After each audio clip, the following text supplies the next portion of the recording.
Bien, por suerte, gracias. ¿Ustedes bien?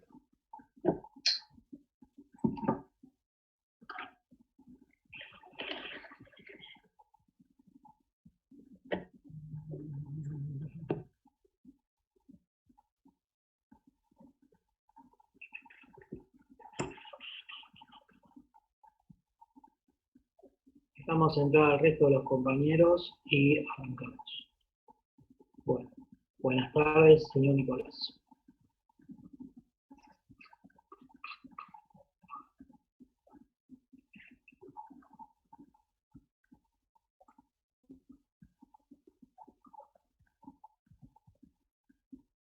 Bueno, mientras viene el resto, y ahora hablo el Power, bien digo, ¿cómo andan con las monografías? ¿Las dejaron ahí abandonadas o le están dando algo de bola? Algo.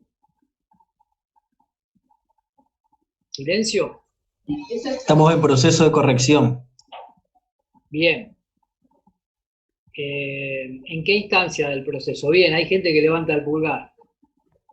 Juan, ¿se escucha? Franco. Sí, lo escucho. Yo te mandé un mail hace un par de semanas para ver una segunda corrección. No me digas que no te contesté nunca, Franco. Sí, y después te mandé otro. Upa, a ver, pará un cachito. Pará un cachito que eso lo vamos a resolver. Por ahí tengo mal tu mail yo. Puede ser que tengas mal tu mail, puede ser que entres por spam, o puede ser que efectivamente esté totalmente en deuda. Y ya mismo pongo Franco en mi editor. ¿El tuyo es Franco 5708? No, ese no es. ¿Cuál es? Franco Braverman. Sí, Franco Braverman, sí. F. Braverman, ¿puede ser? F. Braverman 1. E11. Sí, ese. A ver.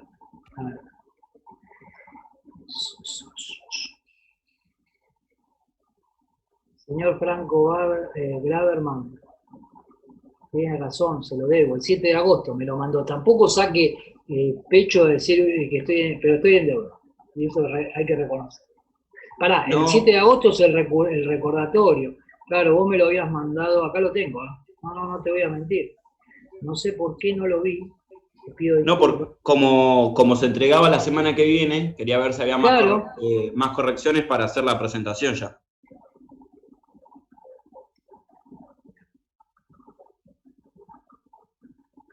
Bueno, lo voy a tener obviamente que corregir.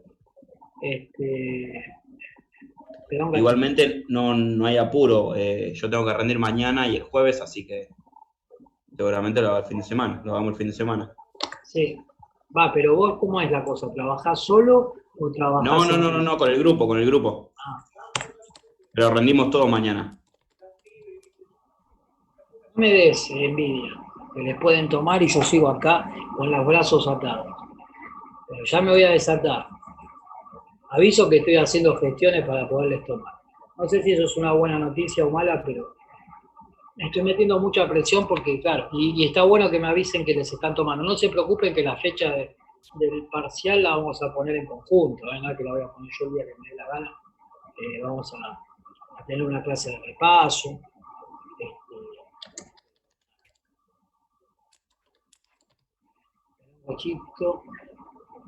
¿De qué era la monografía de ustedes, chicos? Solo para no, teníamos el tema de I+D. Ah, bien. Sí, lo tenían bastante redondito el trabajo. Claro, no pasa tanto, que lo habíamos hecho en base a Mercado Libre y vos me pediste que cambiemos, que lo orientemos a construcción. Sí. Entonces lo cambiamos, encontramos un buen tema. Bien. Y bueno, queríamos ver si ¿de qué es? ¿Puedo ser curioso de qué es? Es una empresa, en el sector privado, es una empresa consultora que se dedica a capacitar en metodología BIM. Ajá. ¿Sabés lo que es? No sé, pero lo vas a explicar vos muy bien. ¿BIM bueno, qué es? ¿Con B larga? Sí. Building Information Modeling creo que es. Ajá. Entonces es combinar varios programas de Autodesk y sacar un proyecto completo. Podés ver las cañerías de agua, los plenos sanitarios, electricidad, todo en formato 3D. Ah, mira. Está buenísimo, la verdad que está buenísimo. ¿Es un simulador, digamos, o algo más que eso? Más o menos, sí. Después vos lo podés renderizar, lo que se llama, y ya podrías ver el producto terminado. Con esa metodología se hicieron los estadios para el Mundial de Rusia. Bien, bien, me encantó. No me conté más nada, bueno, no, pero me encantó, después lo leo. ¿Y hiciste otro público o solo te quedaste con ese? No, hicimos público porque Argentina... Vamos a hablar con propiedad. Hola. Sí, te estoy escuchando. Ahí está, porque Argentina está sacando un proyecto también para fomentar este modelaje, esta metodología. Está muy precario todavía, pero bueno, estamos tratando de encontrarle más información al tema. Bueno, perfecto. Porque el proyecto también es muy reciente.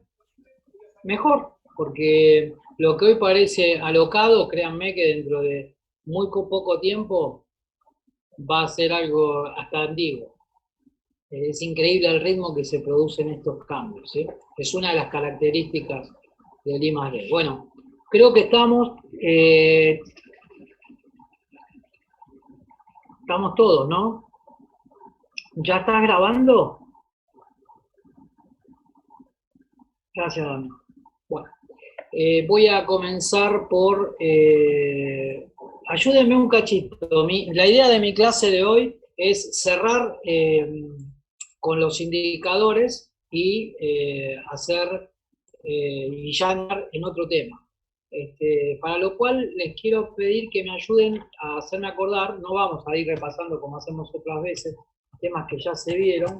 Me interesa... Estos son todos los tipos de indicadores que vimos, sector externo, Producto Bruto Interno lo vimos. Acuérdense que hay varios tipos de cálculo, más allá de que hay unos compañeros que lo van a presentar. Nada, tenemos el PBI per cápita, tenemos algunos conceptos. Esto lo vimos, corríjanme si me equivoco, vimos el ISAC, que creo que además de estar grabado lo subrayamos 3 veces, que es conveniente que lo estudien, por decirlo de una forma muy solapada o metafórica.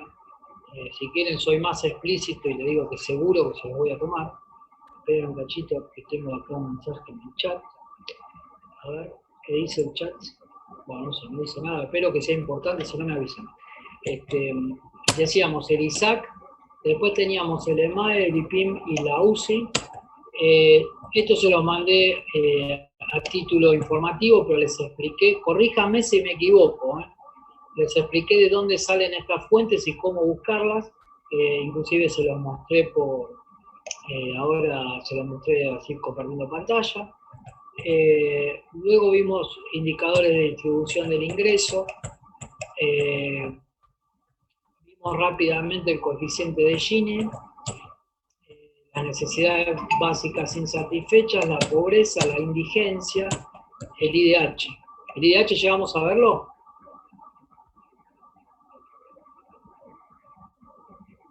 Yo creo que no. No, yo también creo que no. No tengo notado. Parece que nos quedamos en... No llegamos, Juan. Llegamos a pobreza e indigencia, que es el anterior. ¿Está bien? Sí. Recuerden, para hacer un enganche, pobreza, tenemos 2 canastas. Es bastante sencillo, yo digo, no vayan a equivocarse a la hora del parcial, pero sería casi como que les estuviera diciendo, es casi una falta de respeto, porque sería como decirle que lo están aprendiendo de memoria. En realidad es mucho más sencillo que aprenderlo de memoria, a mi modo de ver. La gente que no logra, la familia que no logra alimentarse es indigente. Aquellos que logran alimentarse pero no logran cubrir determinados servicios y otros bienes básicos son pobres. Estamos hablando siempre de familias. En ese caso tenemos 2 canastas, una de canasta básica de alimentos y otra canasta básica total. No puede haber mucha duda, nadie puede decir el que no cubre la canasta básica total es indigente. No creo que ocurra eso, para el que estudia, ¿no? Bueno, en el caso del IDH también tiene sentido común. Si decíamos que el coeficiente de Gini iba de 0 a 1, siendo 0 una paridad total y absoluta en la distribución del ingreso, es decir, que todos cobran lo mismo, o ganan lo mismo, sus ingresos son todos iguales, y una disparidad absoluta donde una persona se lleva la riqueza que genera todo el país, el rango, entonces vamos a decir que cuanto más bajo daba el coeficiente de Gini, mejor en términos de distribución del ingreso. Yo me acuerdo alguna vez en una clase de una universidad privada donde doy clases para economistas, y comento lo de privado porque a veces tienen otra mirada, pero no los prejuzguemos porque muchos, la verdad que yo me he encontrado con gente sumamente interesante, en fin, sin prejuzgar, pero les comento sí que me planteaban por qué estaba mal que hubiera ricos y pobres. ¿Por qué? Yo daba una carga negativa sobre la lectura de los indicadores. Y tiene razón. Desde mi punto de vista, está muy mal que haya gente que no llegue a fin de mes y tenga que revisar la basura para comer. Pero esta no es una clase de ética o de moral. Yo no soy quien para ustedes decirles lo que está bien o lo que está mal. Así que, sacando entonces esa carga o esa connotación que está bien y que está mal, digo, sí podemos decir en términos objetivos, la distribución del ingreso es más equitativa cuanto menor da el coeficiente de Gini. Y acá, en el IDH, se va a dar la situación inversa, que insisto, no es para aprender de memoria, lejos estamos de eso, y sí para razonar, y decimos, bueno, ustedes se van a dar cuenta por qué este indicador, cuanto más alto, mejor, más desarrollado es el país. Y ahí sí no tengo duda en decir mejor, porque eso sí, el objetivo de la economía tiene que ser el desarrollo de todos los, y el bienestar de la población de ese país, ¿no? Entonces, decíamos, déjenme ver una cosa, claro, no lo tengo tan, esta diapositiva lo hice más sintético, pero anoten por ahí en los cuadernos o donde estén anotando para que se les haga fácil entender este indicador. Básicamente el indicador está compuesto por tres, lo voy a escribir acá en una diapositiva que voy a insertar ahora, para que todos lo puedan ver tranquilos, ¿sí? Digamos, hablando de IDH, ¿no? Es Índice de Desarrollo Humano. Va a estar compuesto por tres términos, ¿sí? Va a incluir,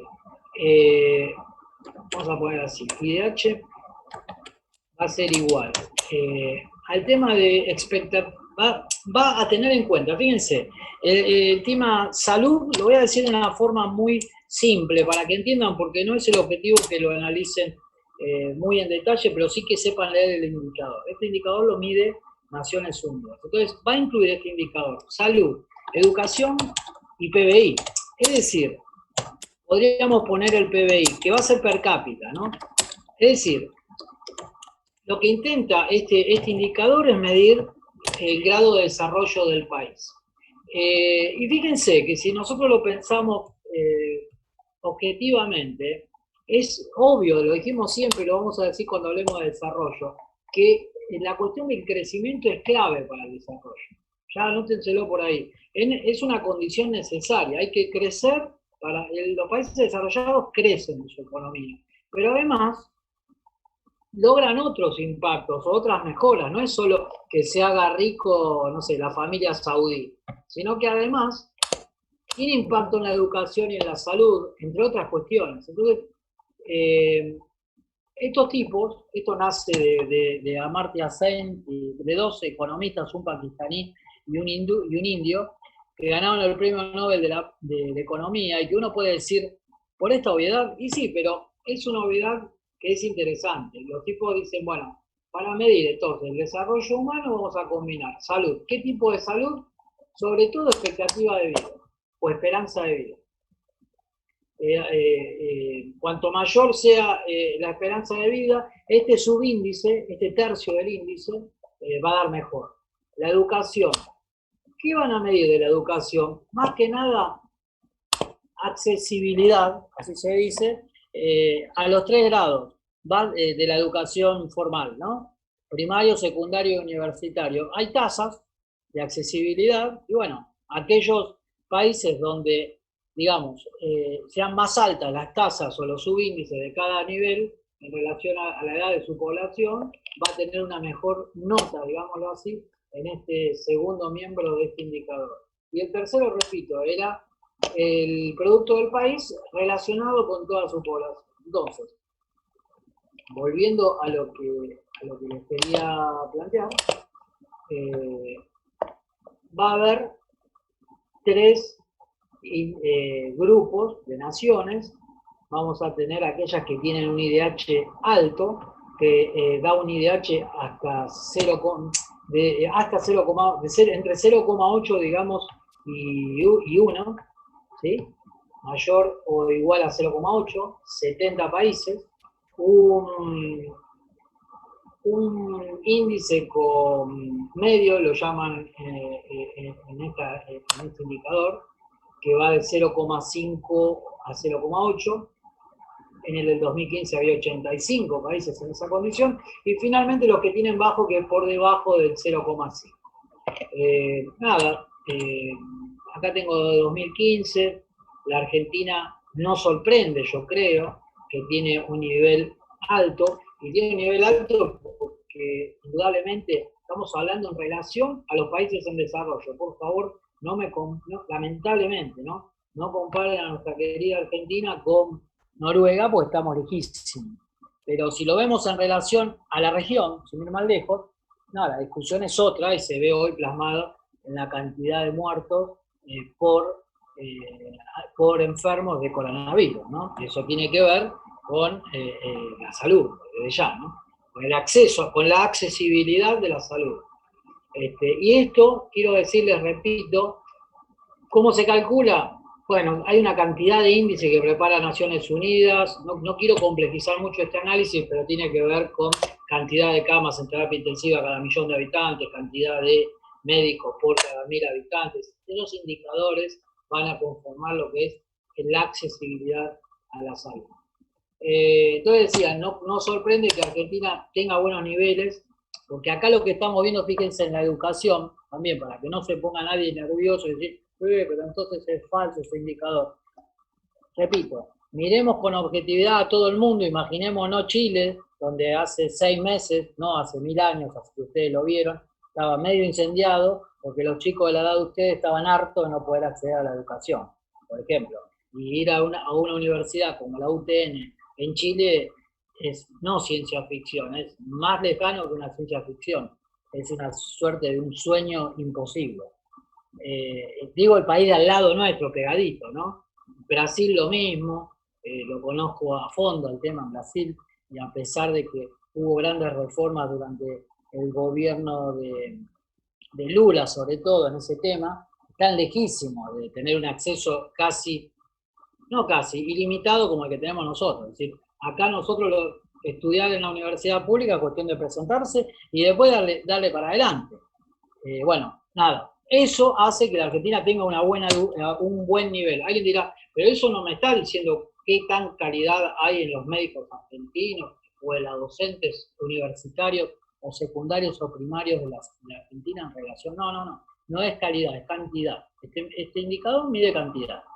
Alguien podrá estar en contra, alguien estará a favor. Lo cierto es que a la Argentina esos indicadores le dan bastante bien, ¿sí? Ubicándolo, como les digo, como un país.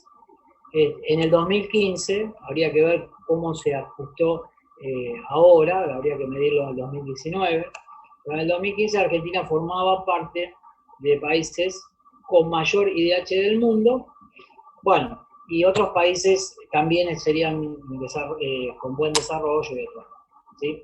Bien, hasta acá vamos, cualquier cosa me paran o me preguntan. Después lo otro que tenemos que mirar, dentro de lo que es la distribución del ingreso, porque tiene sentido, y fíjense que ustedes, cuando quieran analizar cómo está el tema de pobreza en el país, además de tener el específico de pobreza y mirar el coeficiente de Gini, donde cuanto más alto es, bien digo, no sorprende que haya más pobres, y el IDH, cuanto más bajo es, más pobres va a haber en el país, más dificultades tienen para estudiar y la cuestión sanitaria y todo eso. Además, tenemos el empleo.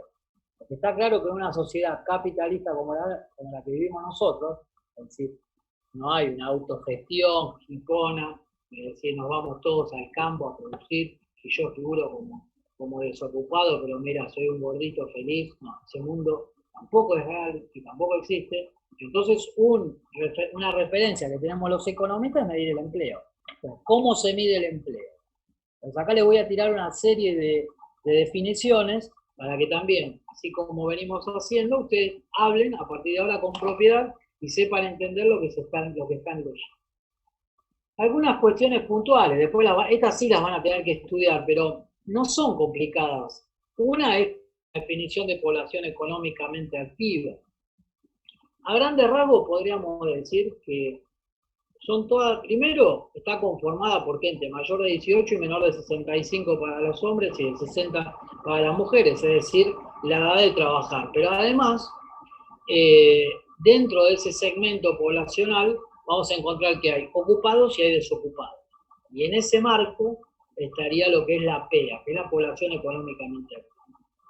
Es un dato que no es menor, porque nosotros ahora vamos a ver qué es un ocupado y qué es un desocupado, y a partir de lo cual nosotros vamos a decir, bueno, este segmento de la población es el que está bancando la economía, es el que está remando ahora.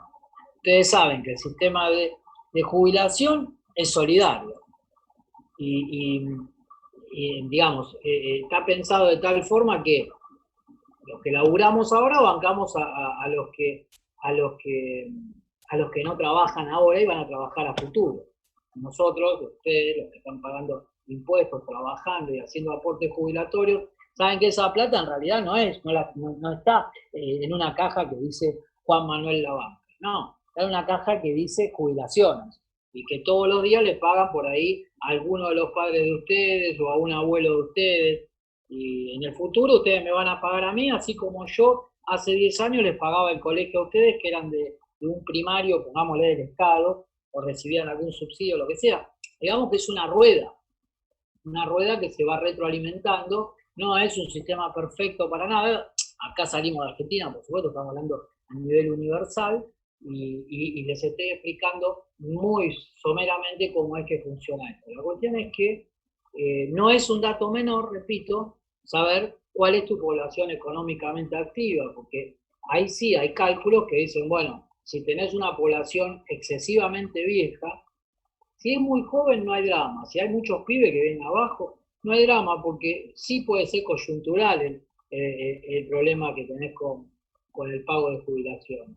Ahora, si el problema es que, como en Europa, ¿no?, que hay muchos viejos, o sea, que ya no aportan y encima viven cada vez más, no encima, gracias a Dios viven cada vez más. La cuestión es que eso hay que solventarlo, ¿sí? Hay que pagarlo, eso está claro, y de algún lado tiene que salir la plata. Y a veces los aportes no alcanzan, y ahí empieza todo el lío de las compensaciones que tiene que hacer el Estado para cumplir con su rol. Profe, ¿le hago una pregunta? Señor, haga dos. Lo que es población ocupada, básicamente es la gente que trabaja, que tiene un empleo. Y ahora vamos a verlo, Franco. Porque tenía una duda con lo que es cuando una persona trabaja en blanco o no trabaja en blanco, si está considerado eso en el cálculo. Sí, está considerado. Lo que sí después no es lo mismo en blanco que en negro, pero eso es otra cosa, pero está todo considerado. El tema es así, acá tenemos lo de la población ocupada. Mientras ustedes van leyendo la diapositiva, yo les voy contando. Hay algo que se denomina EPH, Encuesta Permanente de Hogares. En ella el INDEC releva la situación del empleo de la gente.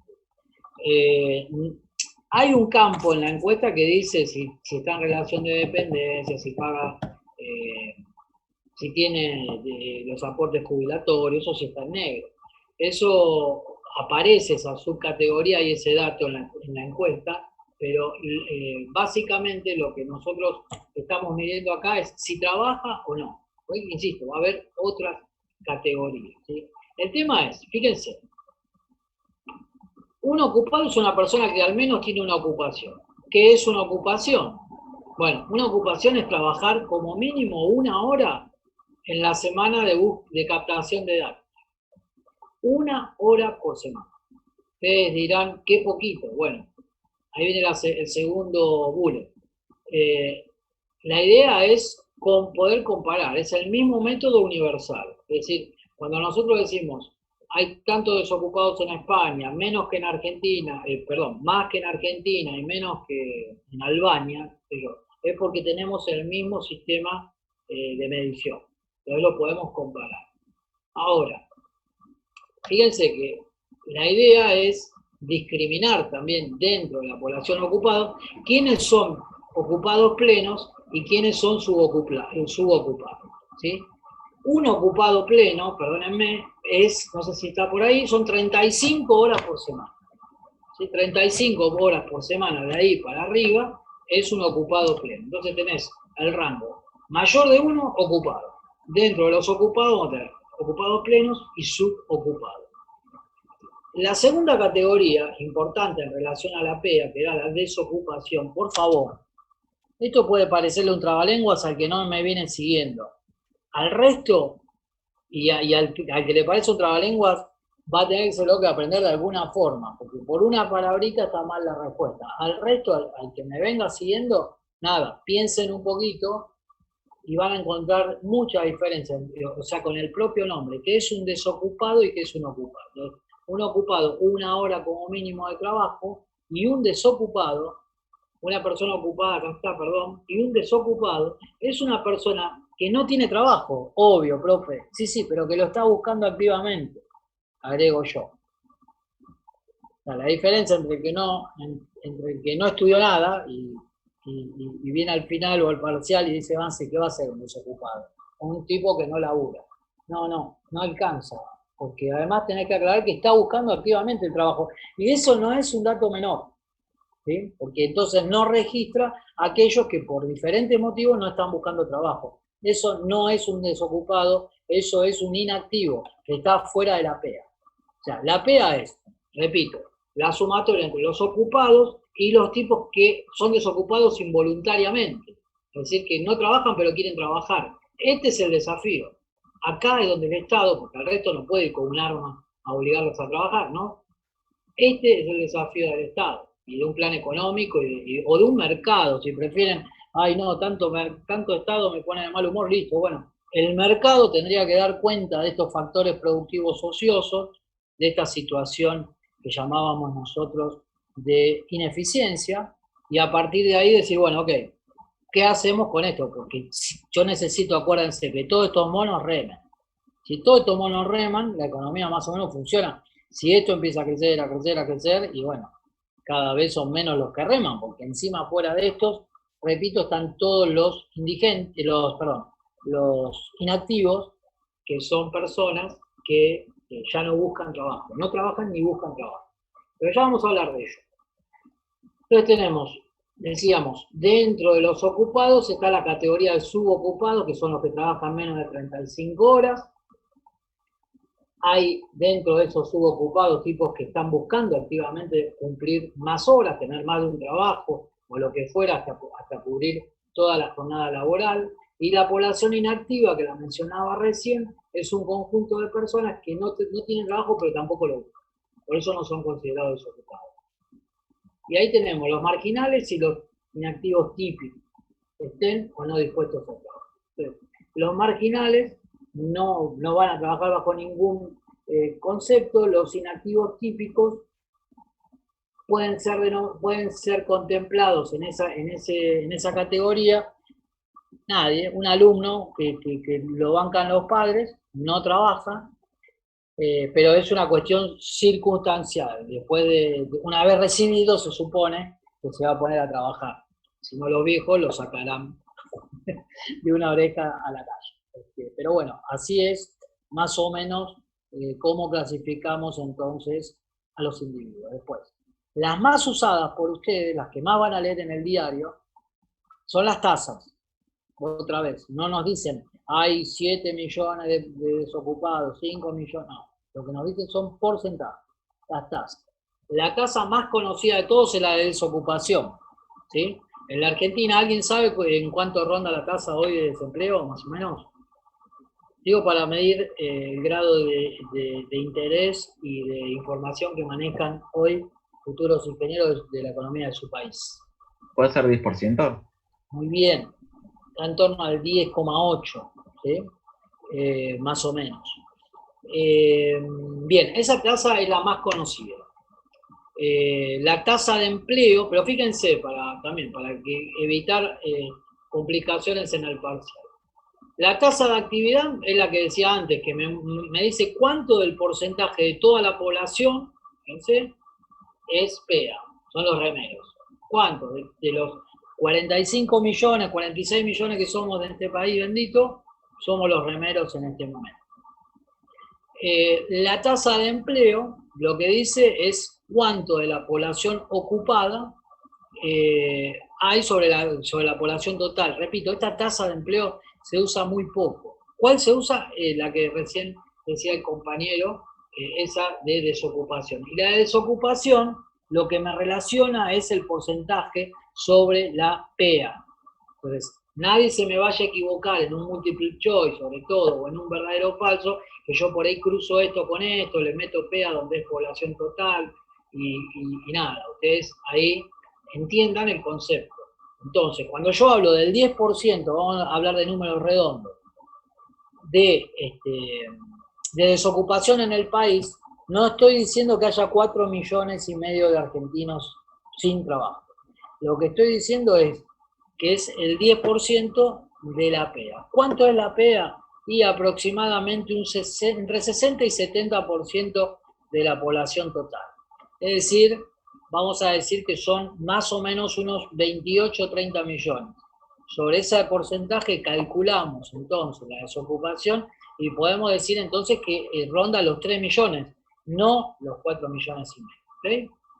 Son pequeños matices para entender bien de qué estamos hablando, que es la idea. Bueno, acá hay algunas tasas de desempleo, las miran tranquilos. En general, acá no tengo el año, pero ustedes pueden ir mirando más o menos cómo está la cosa. Acá no está Argentina, acá sí, año 2012, quedó viejísimo, esto lo debería actualizar un cacho. Está bien que siempre uno presenta con cierto rezago, de 2, 3 años, pero la verdad que estos ya son 8. Voy a actualizar la posibilidad. Pero bueno, después rápidamente entramos en el IPC, el índice de precios al consumidor, que es el que me va a indicar la inflación, el nivel de inflación de un país. Rápidamente también me va a medir a partir de la ponderación y la captación de miles y miles de datos. Fíjense de lo que estamos hablando, alrededor de 230.000 datos en 13.000 locales, y con este tipo de ponderación, fíjense, esto también es interesante para que lo miren, no se lo aprendan de memoria, pero sí quiero que entiendan qué es el IPC. 1/3 del indicador es alimentos y bebidas, y el resto está distribuido en todos estos ciclos. Es decir, que cuando suben los tomates un 100%, y nosotros vamos a la verdulería y volvemos y decimos la verdad que la inflación en este país es una locura, no estamos hablando técnicamente bien. Más allá de que si vos tenés una dieta en base a tomates, el impacto va a ser altísimo. Pero lo que estamos diciendo es, en un promedio habría que ver cuánto impactan el aumento de tomates en este 33% de alimentos y bebidas, y eso después vamos a ver cuánto afecta al total del indicador. ¿Sí? Esto, ¿cómo? Alguien me preguntará, ¿y cómo sacan esta ponderación? ¿Quién dice que el 33% gastamos en alimentos, 9% en indumentaria, 10% en vivienda? Bueno, eso surge de la encuesta permanente de hogares, donde se les pregunta a la gente de sus ingresos cuánto destinan, de su gasto, mejor dicho, cuánto destinan a esto, a esto, a esto, a esto. ¿Tá? Y así queda después un promedio ponderado del país que más o menos nos da esto. Bien, yo ahora déjenme ver un cachitín, porque se me está acabando el tiempo, si tengo tiempo para... Uy, perdónenme. Bueno,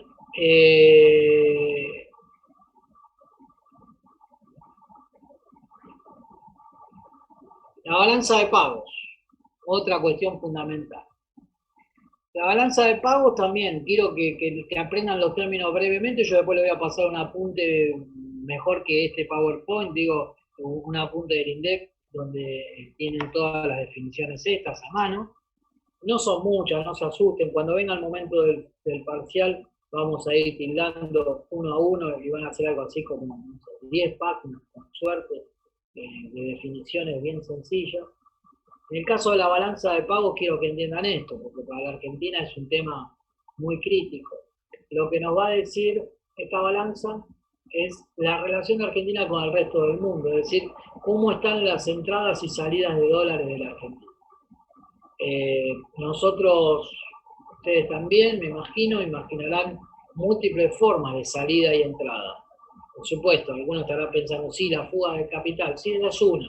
También son las importaciones, estoy tirando al voleo y sin orden. Los pagos a la deuda externa, los viajes al exterior, no sé, los fletes, miles de cosas que Argentina tiene que usar del exterior porque no tiene la Argentina y viceversa. Las entradas sería lo mismo, pero al revés, ¿no? Los turistas extranjeros que vienen a la Argentina, etcétera, etcétera, etcétera. Las inversiones cuando vienen, no sé, las ventas de Argentina al exterior, que se llaman exportaciones. Bueno, todo eso se va a reflejar en una cuenta que se llama balanza de pago, que como resultado, como ustedes imaginarán, va a dar más salida que entrada, eso quiere decir déficit, más entrada que salida, eso quiere decir superávit.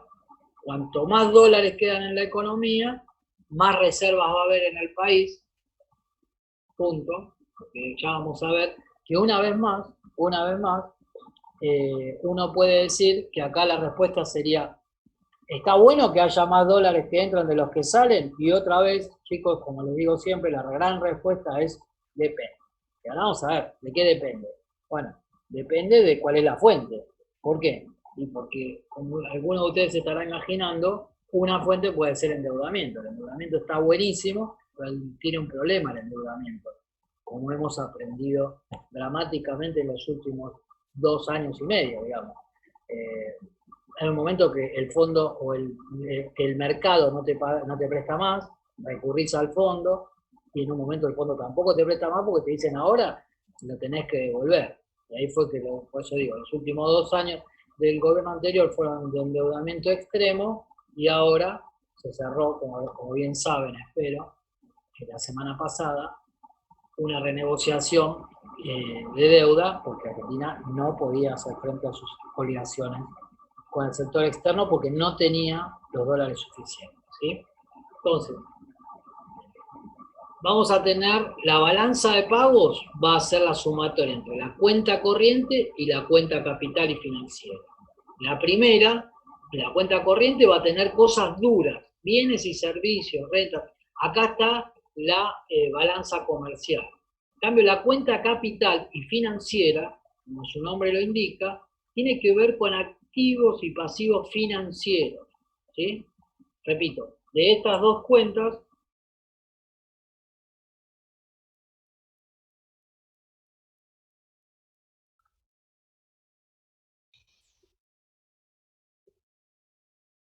ahí les estoy haciendo entrar a todos, chicos.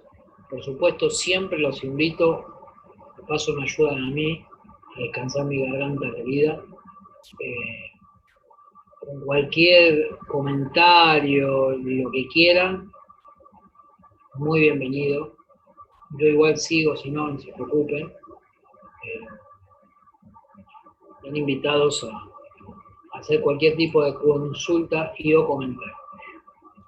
Bien. Tengo una consulta, profe, ya que lo ¿Sí? viene al caso. Dale. ¿Qué tal? Buenas tardes. Cuando hizo la ponderación había un inciso que hablaba de esparcimiento. ¿Qué es eso? Bueno, todo lo que tenga que ver con actividades de distracción. Esparcimiento va desde lo que hace a, no sé, cine, teatro, ir a la cancha, ir a tomar una cerveza con amigos, hasta no sé, cualquier cosa que no tenga que ver con Que son las horas que de ocio, sí. las horas libres de la persona activa, digamos. Las horas libres de las personas activas. Mira, vos tenés, vamos a repasarlo rápidamente: alimentos y bebidas, indumentaria, vivienda, equipamiento y mantenimiento de hogar, atención médica y gastos de salud, transporte y comunicaciones, esparcimiento, educación y bienes y servicios. Típico de los economistas, yo creo que ustedes los ingenieros no hacen este tipo de triquiñuelas, son cuentas que uno acá pone de todo lo que no son los 8 capítulos anteriores, que están bien claramente identificados, que es esparcimiento. Entonces, vos fíjate, todo lo que tenga que ver con el ocio, desde el turismo hasta tomarme una birra con mis amigos, desde ir a la cancha a ir al cine con mi mujer, qué sé yo. Cualquier cosa que hagamos que no tiene que ver con alimentarnos, ¿estamos? ¿Tom? ¿Entiendes? Sí, sí. Con vestirnos, con pagar la casa, con todo lo que claro, como estaba arriba de la educación, ¿viste? Me llamó la atención. No. Claro, pero si te das cuenta que metimos un montón de cosas, y ahí ya tiene otro impacto, porque son muchas cuestiones que no están en el resto, ¿sí? Perfecto. Bien. Igual ni se te vaya a ocurrir aprenderte de memoria esto. Ya vamos a ver qué hacemos con el IPC ahora en un ratito. Acá tienen algunos datos viejos a propósito de variaciones, pero yo ahora les voy a mostrar también datos más nuevos, para que los tengan en claro. Cuando se habla de inflación, se habla del IPC, el índice de precios al consumidor. ¿Hay un ICC? Sí, lo hay. Ya se los adelanto porque quiero que lo estudien. Que es, algunos de ustedes que están ya metidos a fondo con el tema de la construcción civil saben que tienen un propio índice de costo de la construcción, el ICC. Que es, otra vez, son tan importantes ustedes, si no se agranden, que tienen sus propios índices. No existe el ICM, qué sé yo, el índice de costos metalúrgicos. No existe. Sí existe el ICC, que es el índice de costo de la construcción. Que yo he descubierto que es un indicador, ustedes lo deben saber mucho mejor que yo, que se usa para ajustar inclusive contratos. ¿Sí? No es un índice que no se usa para nada, porque nadie lo tiene en cuenta. Bien. Decíamos, la balanza de pago está compuesta por 2 subcuentas, la cuenta corriente y la cuenta capital. La cuenta corriente básicamente tiene que ver con bienes y servicios, pero cuestiones más tangibles, más... Esto es la bicicleta. Acá está la bicicleta, la deuda, todo eso está acá, la fuga, todo eso está acá. Acá están las cosas más, llamémosle así, menos turbias o menos complicadas de entender. Eso es una forma muy sencilla. Vamos a tener en algún momento algunos ejercicios de cuenta corriente o de balanza de pago, donde se les van a tirar por la cabeza algunas cuentas que ustedes van a tener que ir, digamos, asimilando a una u otra cuenta. Es decir, que esto que vamos a ver acá tenganlo en cuenta. ¿De qué compone la cuenta corriente entonces? La primera, ¿recuerdan lo que yo decía? Que era la más, llamémosle así, la más fácil de entender, ya que estas son una magia media rara, media oculta. Vamos con la cuenta corriente. La cuenta corriente entonces es balanza comercial, todo lo que son las expo menos las impo, ustedes conocen ese tema, porque aparte si se ponen a pensar, si podemos decirlo de una forma muy sintética y muy sencilla para que se entienda, la forma más genuina, no digo que sea la mejor, pero la más genuina, la mejor, digamos, desde el punto de vista de la salud de una economía, la mejor forma de que entren dólares a un país es porque el país tiene el suficiente nivel de competitividad y de diversificación productiva para convertirse en un buen supermercado donde vienen todos los compradores del mundo. Pongámosle China. China tiene un superávit comercial gigantesco y eso le permite ser el mayor acreedor del mundo de Estados Unidos. Es decir, tiene las reservas en dólares en su banco central más grandes de todo el planeta. Y eso lo logra con su balanza comercial. Además hay una balanza servicios y ahí entra el turismo. Muchas veces se hace, ustedes lo habrán leído supongo alguna vez, el balance de turismo. O sea, cuántos tipos extranjeros vinieron a la Argentina y dejaron cuánto. Todo eso que les parezca una magia rara, es fácil de estimar, porque se hacen encuestas, se hacen análisis, estudios, y de cuánto dejaron los extranjeros en el país, me refiero. Más fácil aún es saber cuánto se llevaron los argentinos en en un viaje, porque también eso no solo son encuestas, sino datos objetivos de la venta de dólares y de la salida de los dólares, ¿sí? Tema de seguros, regalías, sin licencias, todos esos son servicios que tienen que ver con, que también entra en el tema de transporte. Piensen que la Argentina es un país, como decimos siempre, muy grande, la 20 y pico de economía del mundo, comercializa mucho a granel, porque lo que vende la Argentina, gran parte de lo que vende la Argentina, son cosas que van por peso, son granos. Bueno, y la Argentina no tiene hoy, sí lo supo tener hace 40 años, pero no tiene hoy su propia flota. Es decir, todo lo que exporta la Argentina, que es voluminoso, sale con barcos de bandera de otros países. Eso se paga, son servicios de transporte, ¿sí? Por ejemplo, la Argentina tiene su línea de bandera y tiene muchas rutas y mucho, ¿cómo se llama? Bueno, muchos viajes, vamos a decir así, al exterior, inclusive llevando extranjeros. Eso es plata que ingresa al país, ¿sí? Pero cuando nosotros viajamos a Europa por Lufthansa, qué sé yo, o cuando viajamos a Brasil por Gol, y así puedo seguir con los ejemplos, son pagos, alguien tiene que pagar eso. Yo lo pago el pasaje, ok, pero si bien yo lo pago en pesos, se transfiere en dólares. Se convierte, porque Gol, o Lufthansa, o como se llamen, la empresa que hayamos elegido, cobra dólares. Lo mismo que la Argentina, cuando hace un vuelo, no sé, Roma-Madrid, y carga 25 italianos, pagan en dólares. Y eso son plata que... Bien. La balanza de las rentas tiene que ver con el tema de no residentes, es decir, los flujos de los fondos que mandan los residentes argentinos a sus familias que viven en el exterior se van a ver reflejadas en la balanza de rentas. Y al igual que los argentinos que mandan a sus padres o a sus familias dinero del exterior, también se va imputando en esta cuenta balanza de rentas. Y las inversiones externas directas, que no son otras cosas que las inversiones de cartera. Cuando viene un extranjero y compra una empresa argentina, esa plata se imputa o se computa en la balanza de rentas. Si la balanza de transferencias tiene que ver con, es más marginal y tiene que ver con donaciones, etcétera, etcétera, etcétera. Entonces, la cuenta corriente tiene estos 4 componentes. La cuenta capital y financiera, como decíamos, si su nombre lo indica, tiene que ver con flujo de dinero, pero no a cambio de mercancías o servicios, ¿sí? Entonces, tiene que ver con el cambio o de la propiedad de un activo, ¿sí? Financiero siempre.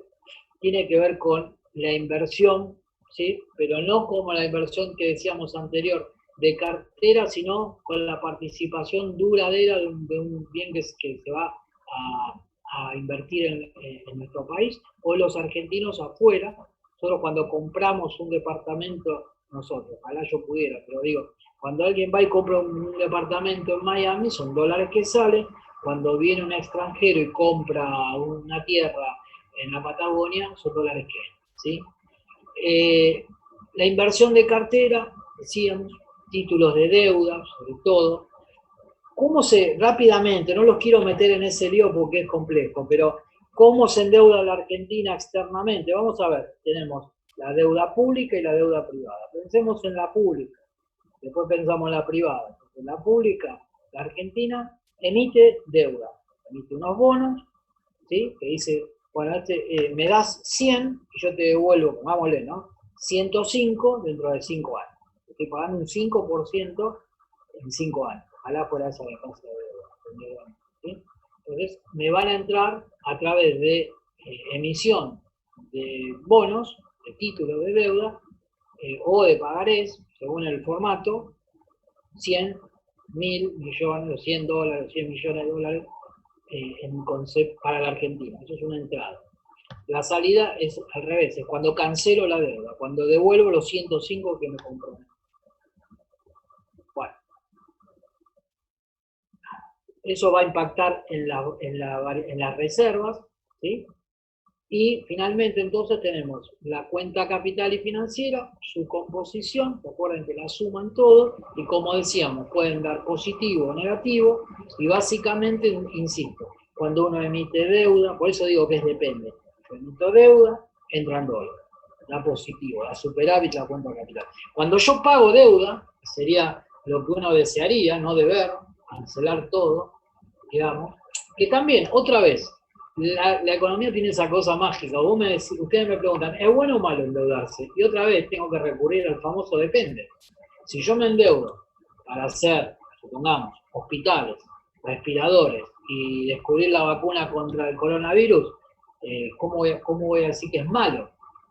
Todo lo contrario. Si yo me endeudo para pagar la fuga de capitales, o para pagar deuda, evidentemente, digamos, eso no se puede convertir en una inversión, sobre todo, que se discutió mucho en estos días, y seguro que ustedes fueron leyendo todas las negociaciones con los acreedores externos, la posición argentina es decir, mirá, déjame hacer un plan que yo pueda, que pueda estar seguro que voy a pagarte, porque esto daría para una charla de varias horas, pero digo, seamos conscientes, chicos, todos los argentinos que estamos acá hoy reunidos en este Zoom, que en el 2001 la Argentina dijo que no iba a poder pagar más. Es decir, hoy en día estamos renegociando, porque otra vez, en este caso fue la CUNSA en el 2019, otra vez dijimos no podemos pagar. Y lo que es peor, se renegocian bonos que se habían renegociado en el 2004. O sea, la Argentina finalmente, con el gobierno de Kirchner y con la baña del ministro, ustedes eran muy chicos la mayoría, la Argentina logra una quita, logra renegociar, bárbaro. 14 años, 15 años después, estás en default otra vez. Yo me reía el otro día con un par de colegas amigos que decíamos, yo creo que los porteros, los monos que tienen más carrera en esos bancos de inversión ya no deben conocer. Porque cada 15 años parecemos, con otras caras, va Guzmán, que nada, hace 15 años probablemente no era ni siquiera alumno de la facultad, quizá, no sé la edad que tiene Guzmán, porque tiene 30 y pico, claro, va ahora, no lo conocerán tanto, pero el equipo de atrás, los canosos que vienen con él, seguro que ya estuvieron hace 15 años, es una vergüenza. En algún punto tenemos que recapacitar y decir, pará, no podemos seguir. Un periodo nos endeudamos, el otro renegociamos, pagamos, nos endeudamos de nuevo, otra vez no podemos pagar. Hay algo de autocrítica que hay que hacer. Pero además, repito, la posición es esa, déjame ver cómo te pago, ¿sí? Déjame ver cómo te pago. Entonces, otra vez, si yo me endeudo para hacer caminos, para financiar un plan de viviendas y de obras públicas, digo algo que los afecta a ustedes, y va a resolver problemas sanitarios, qué sé yo, va a generar riqueza en el país, y yo no te puedo decir que está mal endeudarse. Por el contrario, insisto, si estoy pagando la fuga de capitales, que después te enterás que la mayoría de esa plata fue a parar a cuentas offshore no sé dónde, y está pésimo, está pésimo. La verdad que tendrían que ir presos los que toman deuda así. Y no lo digo yo, lo dicen los japoneses, en fin. Hay un montón de países que ustedes habrán leído donde está prohibido endeudarse de manera irresponsable. Van presos los funcionarios que tomen deuda para eso, para pagar fugas de capitales y ese tipo de cosas. Bien, no nos demos manija, no nos enojemos más, pero quiero que entiendan este juego de que a veces que dé superávit la balanza de pagos no necesariamente es una buena noticia si después no viene la pregunta, ¿y cómo lo logró? No, lo logró porque estamos teniendo un superávit de exportaciones tremendo.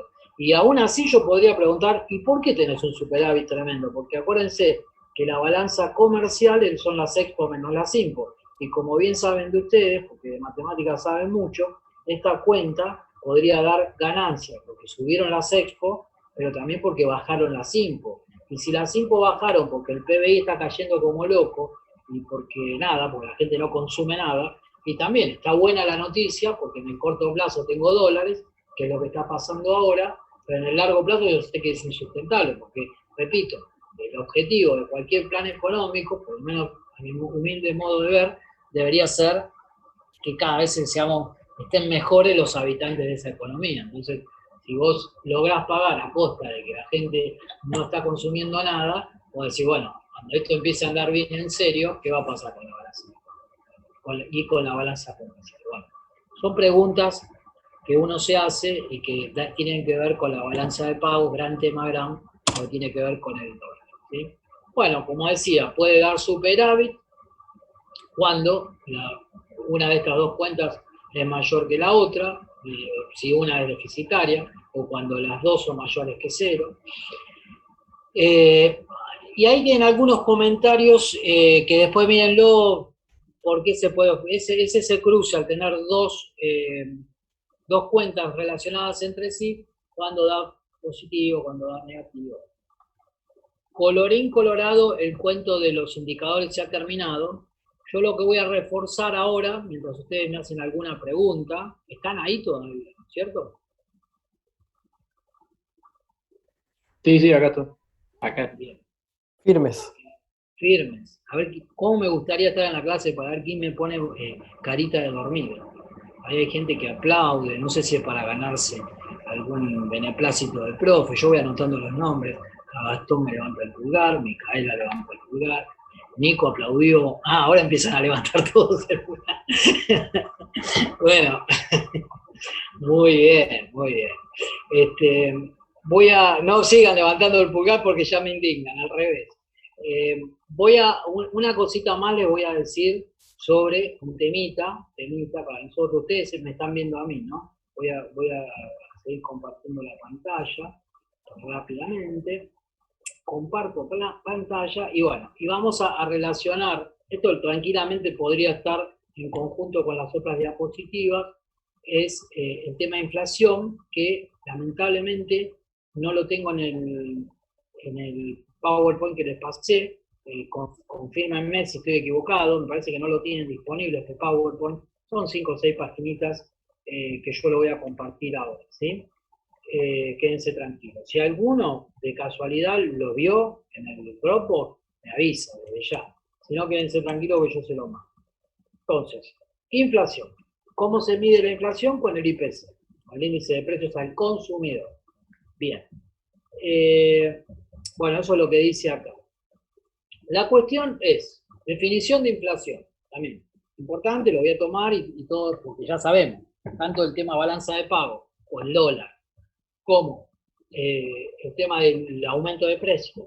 El aumento de precios, también llamado inflación, son cosas que yo voy a tocar. Entonces, respecto a la inflación, ¿qué es la inflación? Es el aumento de precios, pero sostenido, generalizado y durante un periodo de tiempo medianamente prolongado.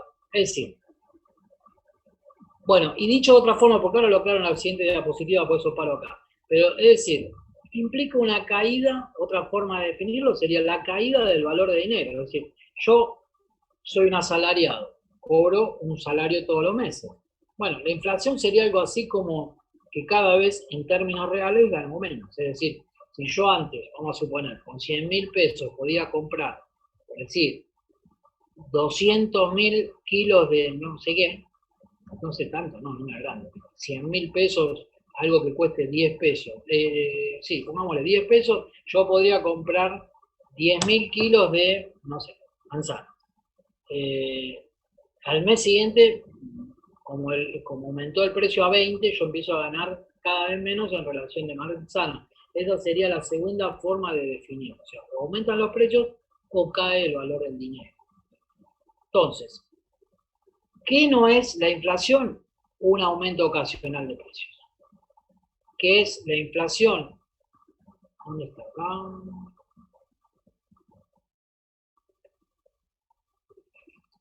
Bueno, un aumento generalizado de precios y sostenido es inflación. Un aumento ocasional no es inflación, ¿sí?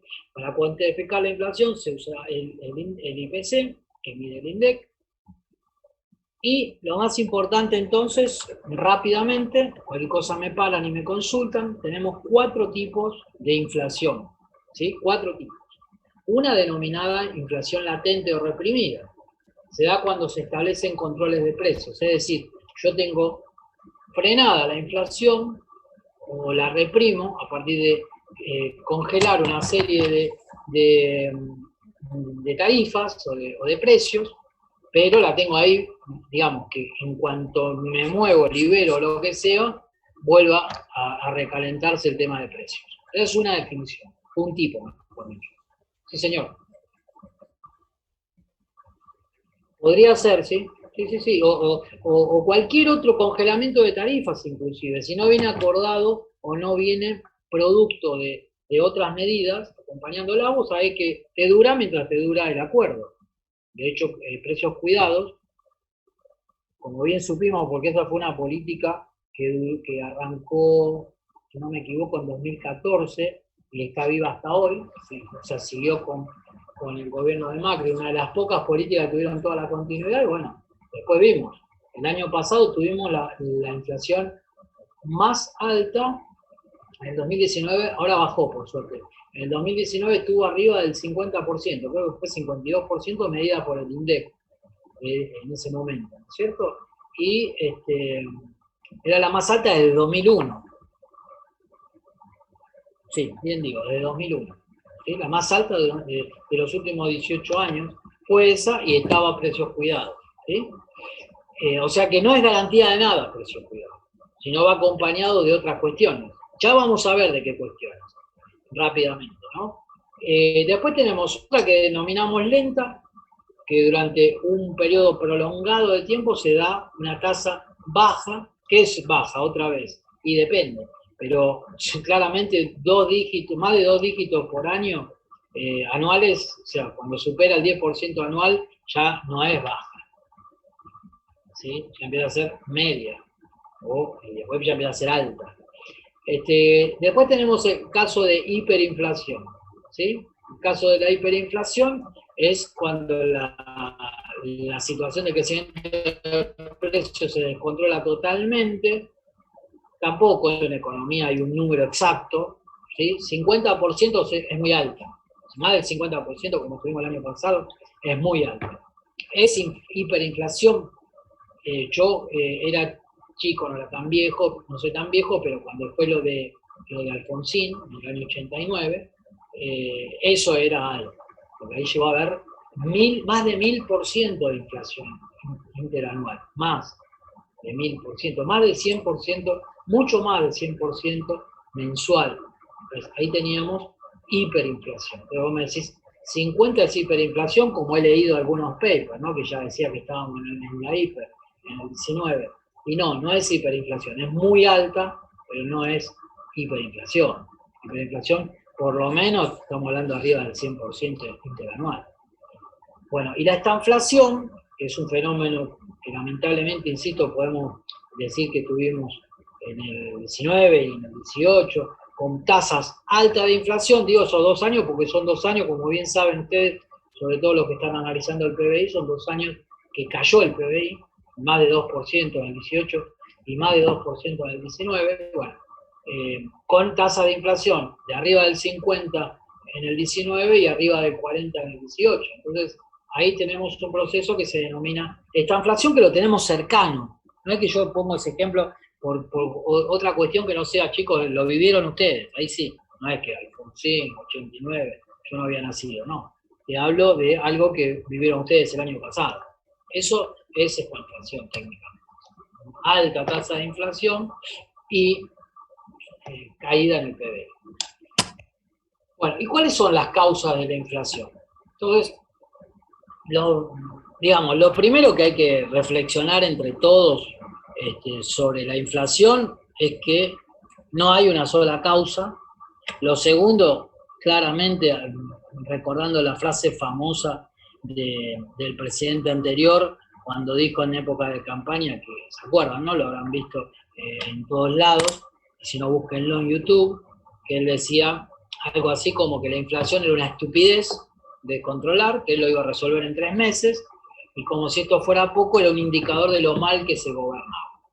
Y eso, no le estoy tomando el pelo al presidente, porque eso surge, esa afirmación, o sea, primera cuestión, y esto dicho entre nosotros, con total confianza entre todos los argentinos que estamos acá, digo, porque sé que hay algún extranjero, pero bueno, él vendrá con su historia de su país, pero acá en Argentina somos expertos en inflación. Entonces, lo primero que sabemos, cualquier argentino honesto intelectualmente, es que es un lío, por no decir otra cosa, controlarlo. O sea, cualquier cosa menos fácil. Cualquier cosa menos decir en 3 meses la resuelvo. Eso es lo primero, la primera conclusión que sacamos. El tipo que dice eso, o está loco, o está mintiendo, o no sé qué. La segunda cuestión es que cuando vos considerás que la única causa de la inflación es la emisión monetaria, vos decís, bueno, listo, si no vamos a emitir. De hecho, Argentina no emitió durante el gobierno de Macri, y ya les digo, tuvo las tasas más altas de inflación del siglo. Entonces, por eso, porque cuando vos comprás un enlatado, una teoría económica, que ya vamos a ver bien de qué se trata, que te dice emisión igual a deuda, claro, es lo mismo que te dice Doña Tota, ¿vieron? Ustedes salen al supermercado o a cualquier lado y te van a decir, sí, acá hay inflación porque se emite. Señora, no se emitió nada y tuvimos la inflación más alta. ¿Me lo puede explicar ahora? No, no me lo puede explicar porque, insisto, porque es un fenómeno muy complejo, que tiene varias causas. Habrá que ponderar cuál es la que más pesa. Y ahora vamos a repasar estas 5 causas. ¿Sí? Las 5 más importantes, hay otras. Las 5 más importantes. Esto es, primero... Pero, profe, señor, viste que, o sea, el gobierno Macri sacó todos los billetes nuevos, el billete nuevo de 200, de 500, de 1000. ¿Eso no es emisión? sí, no, pero no es emisión genuina, porque es en términos reales.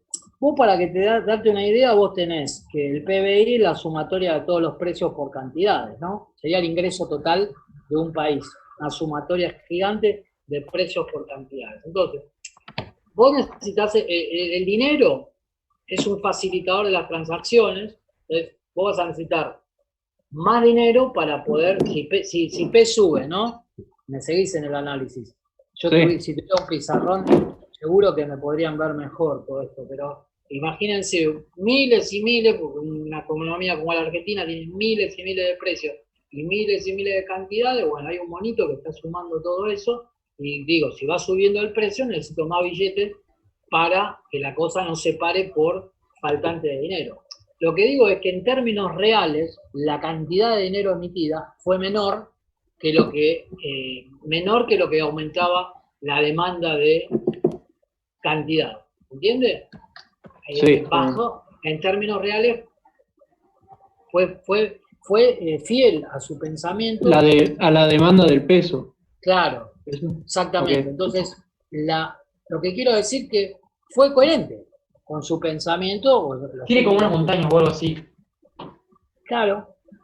Lo que quiero decir es que el gobierno anterior realmente no emitió, al contrario, porque aparte es medio complejo el tema. Yo no los quiero marear, porque esto, de última, lo que quiero es que tengan un conocimiento y que hablen con propiedad y sepan leer estos indicadores. No nos podemos sumergir, pero piensen que cuando una economía vende dólares, que fue lo que pasó, está captando pesos. O sea, no solo que los billetitos de 500, de 1000 y de 200 aparecieron que antes no existían, pero también aparecieron los verdes, que decíamos antes, que se fueron después en fugas, y que eso capta pesos. Son formas de emitir y de captar y de secar la plaza, ¿sí? Cuando yo emito deuda, ¿sí? En pesos, también fue la otra deuda grande que quedó, sobre todo los estados provinciales, emiten deuda en pesos, lo que hacen es chupar pesos. Yo te doy un papelito de color y me llevo los pesos. Cuando haces la suma entre los papelitos verdes con Washington en la cara, la carita de Washington, y que dice en Dios confiamos, y otro papelito pintado que dice bono de la Argentina de deuda, yo lo que me estoy chupando son pesos de la plaza. Entonces, cuando yo veo el neteo de lo que emití real, ahí está lo que te decía recién. No pude captar el nombre del compañero. ¿Quién era? Yo, Joaquín. Vos, Joaquín. Pero bueno, yo sé que es medio confuso porque no quiero profundizarlo demasiado, ¿sí? Por ahora. No, sí, está bien. Pero más o menos entienden el concepto. Bien. Entonces decíamos, tenemos inflación por demanda. Esto lo vimos claramente cuando decíamos, aumenta la demanda, no aumenta la oferta en el mismo ritmo. Bueno, el equilibrio del mercado cambia. Por eso digo, a veces parece que no leen los manuales de economía más elementales. Se quedaron tan cegados en una teoría económica que se olvidaron todos los demás.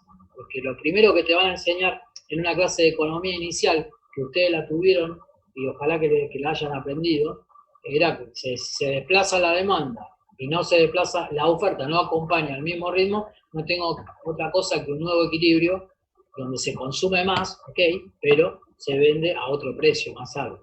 Entonces, esa es la primera causa. Aumenta la demanda más rápido que la oferta. Después vos ves cómo lo resolvés, o cómo lo resuelve, no sé, Japón no, porque Japón no crece hace un montón, pero pensemos en una economía que está creciendo la demanda, ¿okay? ¿Cuál puede ser? Alguna europea, Alemania, y cómo hace para que no se le muevan los precios mucho. Bueno, de alguna forma incentiva la oferta, sí. Puede ser que también, se me ocurre, se puede aumentar la demanda por una inmigración masiva, por ejemplo, el éxodo de Siria, cosas así. Claro, sí, porque te aumenta la frontera de posibilidad de producción y te aumenta el consumo, porque son gente que está laburando, o tiene ingresos, o sea, un plan, lo que fuera, porque si no tiene ingresos, se va. O sea, de alguna forma va a generar riqueza y va a salir a consumir. Y aparte también tiene que ver con todo, con la distribución del ingreso también. Ya que si tenés 10 familias ricas, y estoy exagerando, ¿no? En Tanganyika, y 1 millón de pobres, por más que los 10 gasten a los roletes, hagan fiestas, compren champagne, bien sabemos que 10 millones de tipos consumen más que 10 tipos. No van a consumir tanto champagne, sí, porque entre 10 millones algunos cumple años y entre todos hacen una vaquita. Se entiende lo que estoy hablando, ¿no? Sí. También tiene que ver con la distribución del ingreso. Pero bueno, sigamos con este análisis muy rápido. Inflación por presión de demanda, no tengo nada que explicar porque es bien sencillo. Y el empuje de los costos, y esto tiene que ver claramente con, por ejemplo, alguien me lo traía al día de hoy. Hoy, como bien saben ustedes, la inflación bajó bastante. Y estamos en el mejor de los mundos, profe, ni loco.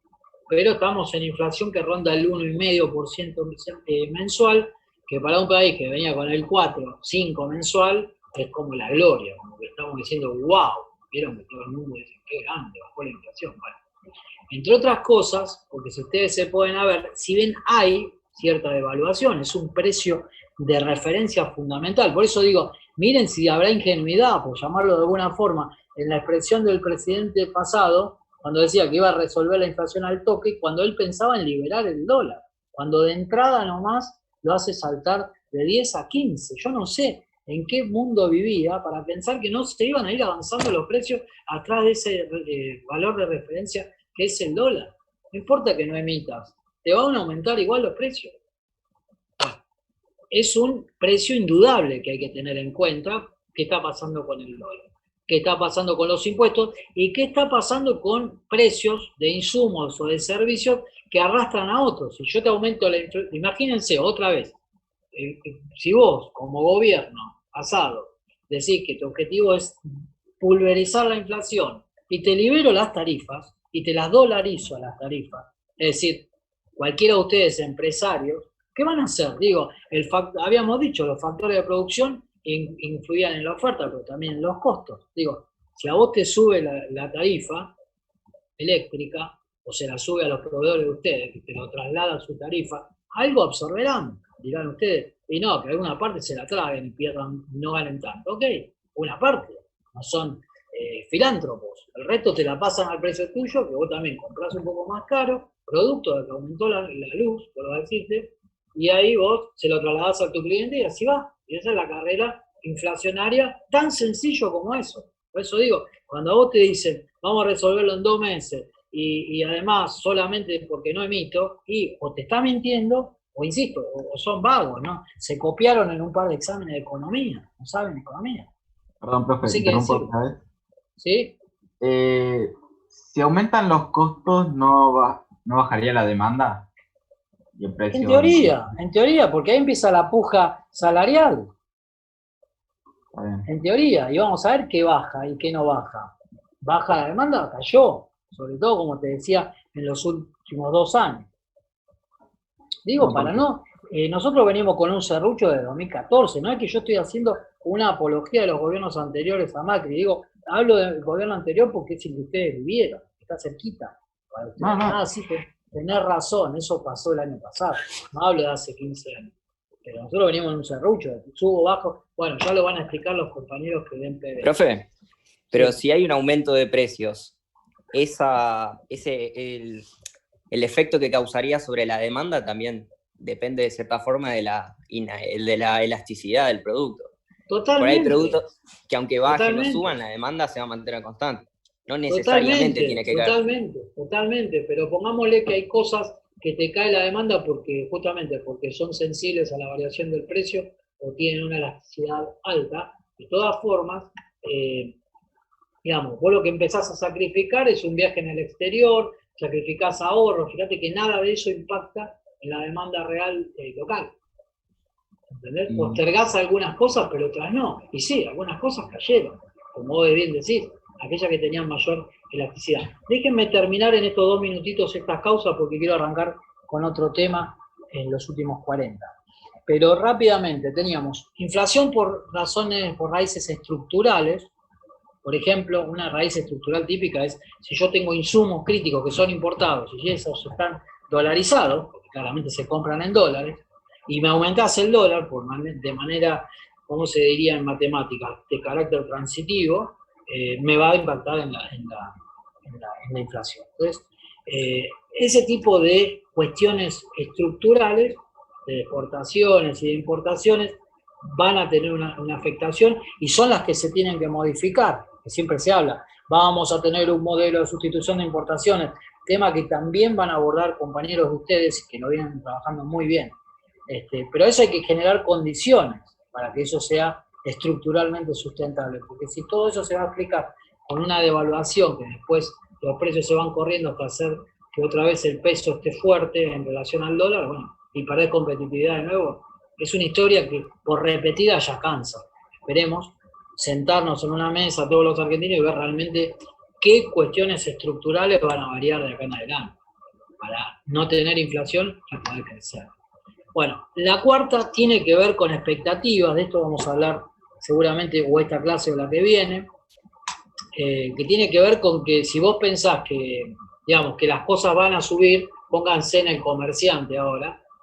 Nosotros ponemos una pizzería, ya me empiezan los ejemplos a esta hora de cosas lindas. Con 5 de ustedes nos ponemos una pizzería y yo soy el encargado de compras y me enteré o pienso que la mozzarella el mes que viene va a aumentar, yo aumento ahora la pizza. Es decir, porque si no, no voy a poder comprar la mozzarella el mes que viene. O sea, el mes que viene si no voy a pagar el plato. Entonces, eso se llaman expectativas, que también se pueden llamar como una especie de profecías autocumplidas. Entonces, cuando nos manejamos por una falsa dato de que va a aumentar todo, yo aumento ahora y finalmente aumenta todo. Pero bueno, la última que les quería decir es esta de la circulación del dinero, ¿sí? Entonces, esas serían, esto se los voy a compartir.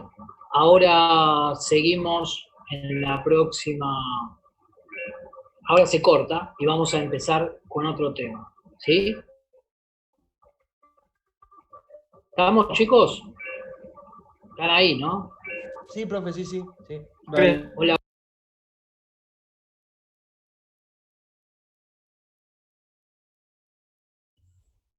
Profe.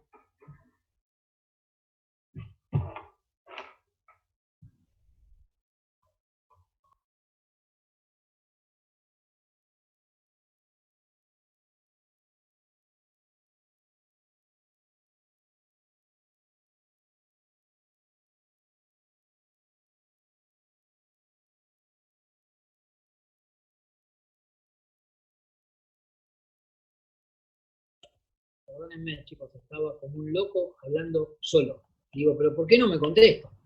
Porque no me escuchaba. ¿Ahora me escuchan? Ahora sí, profe. Muchas Fuerte y claro. gracias. Bien, me alegra.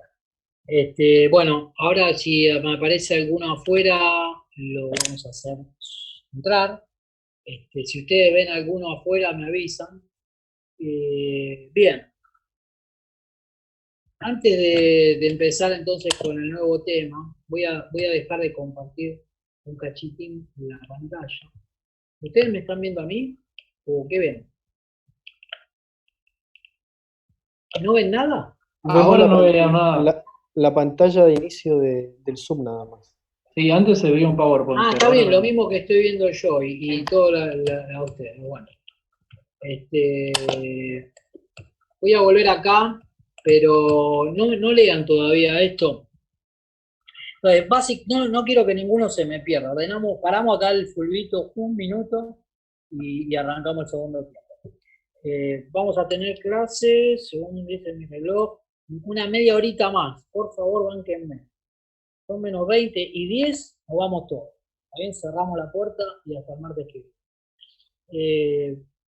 Entonces, decía, hasta acá estuvimos viendo todo lo que son indicadores.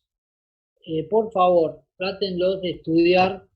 Yo después les voy a pasar brevemente, sí, no lo voy a mostrar ahora, les voy a pedir que miren, escúchenme bien por favor, esto queda grabado, así que me queda la prueba de que se los dije.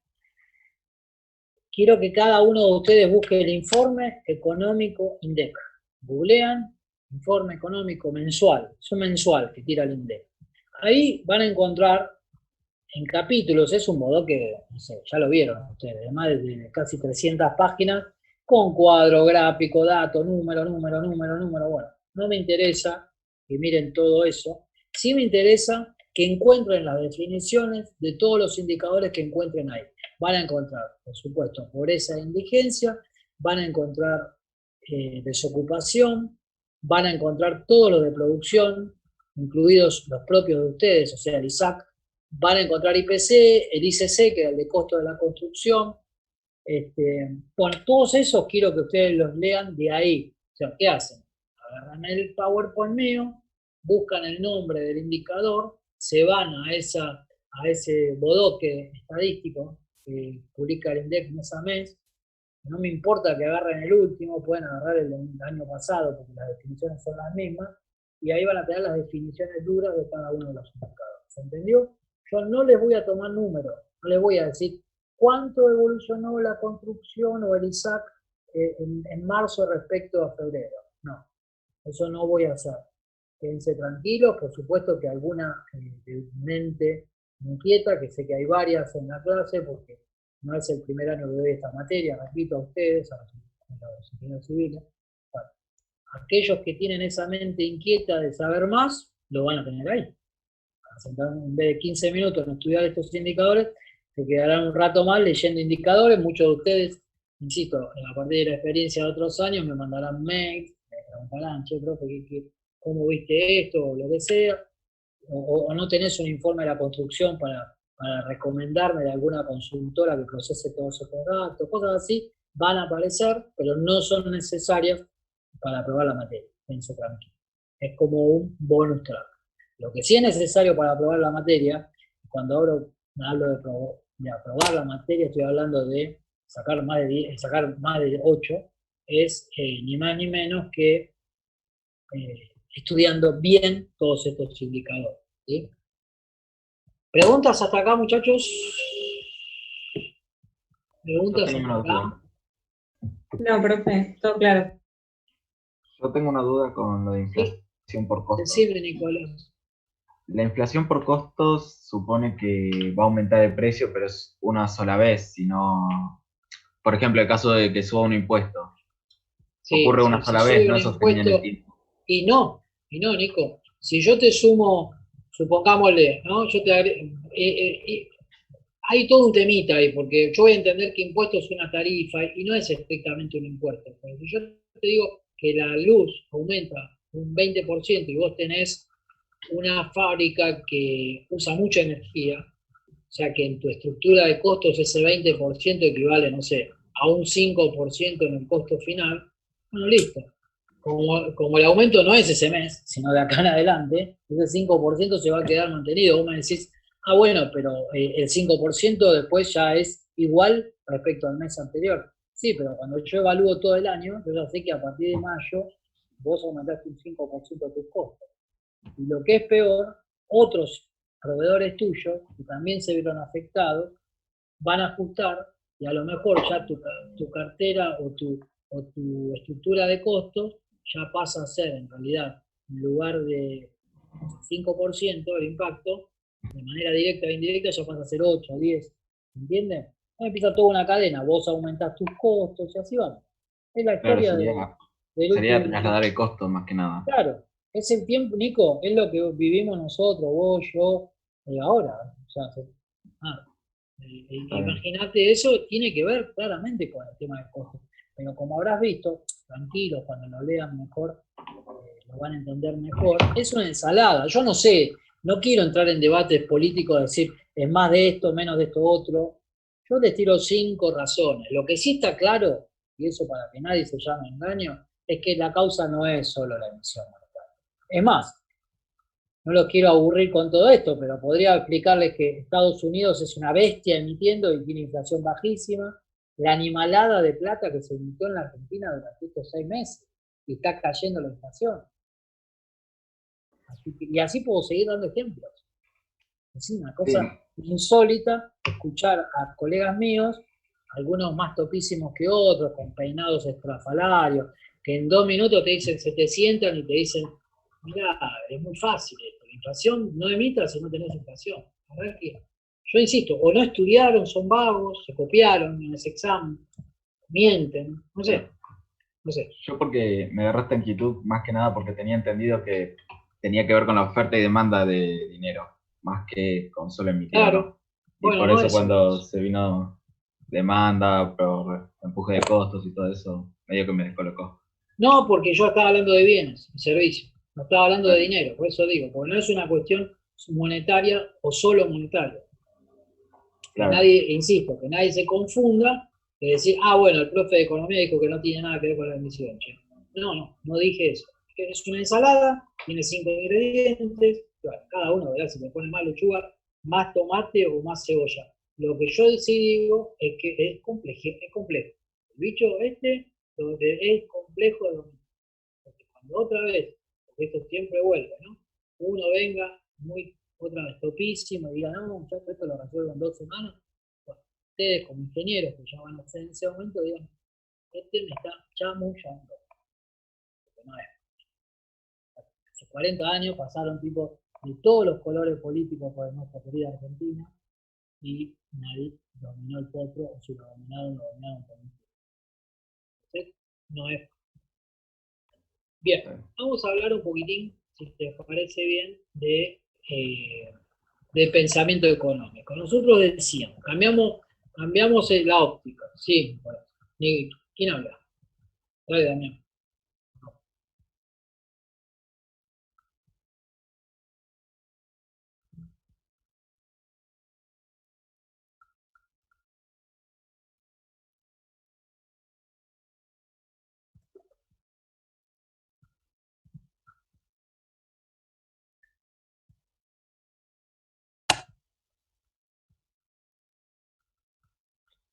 Mirá, yo te voy a contestar primero que nada, Damián, con una frase de un premio Nobel de Economía, y eso no quiere decir que sea incontrastable, repito, la economía tiene esa cosa que es mágica, que a mí me encanta, y es que se le puede discutir a un premio Nobel, no es como un físico que una vez que demostró tal ley, ya está, no se discute más.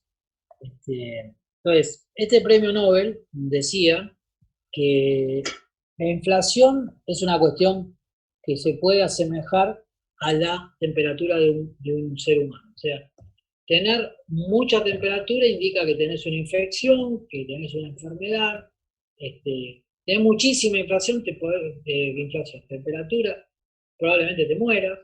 Ahora, tener temperatura 0 o no tener temperatura también es un problema porque quiere decir que ya estás muerto. Entonces, cierto digamos, casos, Japón. Bueno, como bien sabrán ustedes, o algunos de ustedes sabrán, es un caso que siempre se va a decir, tienen inflación negativa, caen los precios en Japón. Sí, pero hace más de 15 años que no crece Japón. Está estancado, como PBI, ¿no? La riqueza de los japoneses está estancada. No pueden salir a crecer, no crecen. Entonces, puedo decir, bueno, nada. ¿Eso quiere decir porque no tienen inflación no crecen? No digo eso, digo, el paradigma del país sin inflación no crece. Entonces, no es bueno, no digamos, no es suficiente no tener inflación para decir esta economía es pujante y va para adelante. Los chinos, ¿qué inflación tienen? Nada, 2, 3, 4%, pero no es igual a 0%. Estados Unidos, ¿cuánto tiene? 2, 3, 4%. Europa, ¿cuánto tiene? 2, 3, 4%. ¿Vamos? No, no es 0%, o negativa. Uno podría decir que es mejor que caigan los precios. Argentina tuvo deflación. Nosotros siempre vivimos todas las cosas. Eso es divertido en este país en ese sentido. Y tuvimos tiempo de deflación, caída en los precios. Pero eso era porque nos estábamos muriendo, como en ese momento decía el premio Nobel de Economía refiriéndose al caso argentino. Vienen de una hiperinflación, un desastre, había que no quedó mal. Pasan 5 años después a tener deflación. Y bueno, ¿qué está ocurriendo? Ya es el otro extremo. Ya nos vamos a meter en el tema de la convertibilidad y todo eso, pero me adelanto un poquito. Uno piensa cuando lee todo lo que pasó en esa época, vos decís, bien, teníamos un problema de exceso de peso, estábamos casi obesos, y pongámosle, voy a decir un ejemplo medio fuerte, pero podríamos decir, hay que coserle la boca a esa persona, vámonos, ¿no? O cortarle los brazos, y bueno, evidentemente no va a comer, pero después se va a terminar muriendo, ¿entiendes lo que voy, no? O sea, no tener cero inflación durante mucho tiempo también, como decíamos antes, el termómetro está marcando un problema, ¿sí? Si tenés 42 grados de temperatura de 5 años seguidos, tenés un drama bárbaro. Y seguramente ya tendría que estar muerto. Si tenés 30 grados de temperatura, quiere decir, ya no es que estás muerto. Bueno. No sé si tienen algún otro comentario para hacer. Yo tengo una consulta rápida, Juanma, sí, ¿puede ser? Claro. Viste que la inflación tenía muchos factores, pero nosotros vimos 5 básicos. Sí. A mí me entró una duda. ¿Un aumento en los precios o en los costos hace que aumente la inflación? Pero dentro de todo el mundito de productos que aumentan su costo, ¿cómo sabes cuáles aumentan y cuáles no? O sea, porque hay muchos productos que si bien no aumenta su precio, igualmente varía la inflación. Entonces, bueno, mi pregunta es, claro, o sea, ¿cómo se mide sabes? y cómo se pondera? Claro, exacto. Bueno, vos tenías la tabla esa de ponderación que veíamos hace un rato, cuando me preguntaban por esparcimiento, ¿te acordás? Ahí vos tenías lo que pesaba cada uno. Un tercio de alimentos y el otro 66% estaba distribuido en 8 capítulos. La cuestión es que el INDEC te va a hacer un relevamiento de precios, dijimos algo así como 230.000 precios, te los va a cargar en un programa y eso va a ser procesado y ponderado y te va a ir tirando. ¿Entendés? Entonces, el aumento del acero, ¿sí?, va a hacer que aumente el IPC en un porcentaje, porque el acero tiene una ponderación, por decir, 0,0 no sé cuánto del indicador madre o general, que es el que se publica, ¿sí? Pero vas a tener subindicadores, porque, por ejemplo, fíjense, ¿no?, como todo tiene que ver con todo. Cuando yo voy a medir pobreza, yo lo que voy a tener en cuenta es la canasta básica de alimentos y la canasta básica total, cuando quiero medir pobreza e indigencia. Es decir, ahí el acero no tiene incidencia con la pobreza ni con la indigencia. Tiene impacto en el IPC general, en un porcentaje X, y tiene impacto en el ICC, el índice de costo de la construcción, claramente. Porque ahí sí es un indicador, un insumo crítico o con bastante peso en la canasta de consumo de una empresa constructora. Entonces, todos esos pequeños ajustes al alza que se van dando en estos, no sé, miles de productos que van a estar medidos para el IPC, van a tener, como te digo, Franco, un pequeño impacto, un microimpacto, y cuando es generalizado, cuando todos aumentan mucho, se empieza a ver reflejado en un 4, en un 5. Lo que es interesante de ver esto es el contraejemplo, vuelvo a decirlo. Doña Tota, con todo respeto, te la vas a encontrar y te va a explicar rápido. Cuando te explican rápido cosas que son complejas, también desconfía, ¿no? Y lo primero que te va a decir Doña Tota, repitiendo seguramente lo que escuchó en la televisión, que ya viene todo procesado, ¿no? Ustedes son una generación que ven casi nada de tele, y los felicito, pero los más veteranos como que se sientan delante, quedan así tipo Homero Simpson, casi sin pestañear, y escuchan, y ya está, salen formateados y repiten. En ese marco, nada, te van diciendo, sí, aumentó no sé, el tomate, la carne y la pera, la inflación se fue al demonio. Y después sale la inflación que fue 2% y dicen, mentira, ven cómo meten la mula, cómo nos están mintiendo. No, flaco, lean, insisto, no sean malos. Eso tiene Profe, una ponderación. igual hoy en día no vemos la tele, pero tenemos algo peor que es el internet y las redes sociales, que a la hora de divulgar información errónea o que pueda dar a pensar cosas, es mucho peor que la televisión. Bueno, déjame pensar que ustedes vienen mejor que nosotros. Franco, no sea malo. Tenga esperanza, profe. Vamos todavía. Esa es la idea. Entonces, yo repito, pues, nada. Ustedes que tienen la suerte de estar estudiando, qué sé yo, ya saben. Cuando le dicen eso, decir, pará, pero es una parte de una parte grande que sea alimentos, una parte, quiero ver el resto, y además, muchachos, inciden otros costos, y si los otros quedaron congelados, sea por ley, lo que fuera, entonces ahí sí empezamos. Puede haber una inflación latente o reprimida, pero hoy no me sorprende que dé 1% o menos la inflación mensual. Sí, aumentó la carne muchísimo. Sí, guarda que esta discusión la tengo en casa, Franco. No es que estoy hablando con gente afuera como un loco en la calle. No, me dice, los precios aumentaron, es mentira que subió el 1%. No, mi amor, mirá cómo está armado el IPC. Es el IPC. Ahora, si vos querés un indicador que se llame aumento de precios en la carne, listo, ahí te va a dar 15%, al otro mes te va a dar 8%, al otro mes te da 4%, qué sé yo. Es otro número que te da, claramente. La inflación, insisto, es una canasta de un montón de bienes y servicios, no de uno. ¿Viste? Acá. Como nos enseñaban en la escuela a todos, yo creo que ustedes también, pera con pera, manzana con manzana. Cuando hablemos de pera, hablamos de pera. Ah, sí, pero los limones están podridos. ¿Y qué tiene que ver? Los limones estamos hablando de pera. Cuando hablemos de limones, listo, me venís y me contás qué pasa con los limones. Bien, ¿alguna otra pregunta o comentario? ¿O puedo arrancar?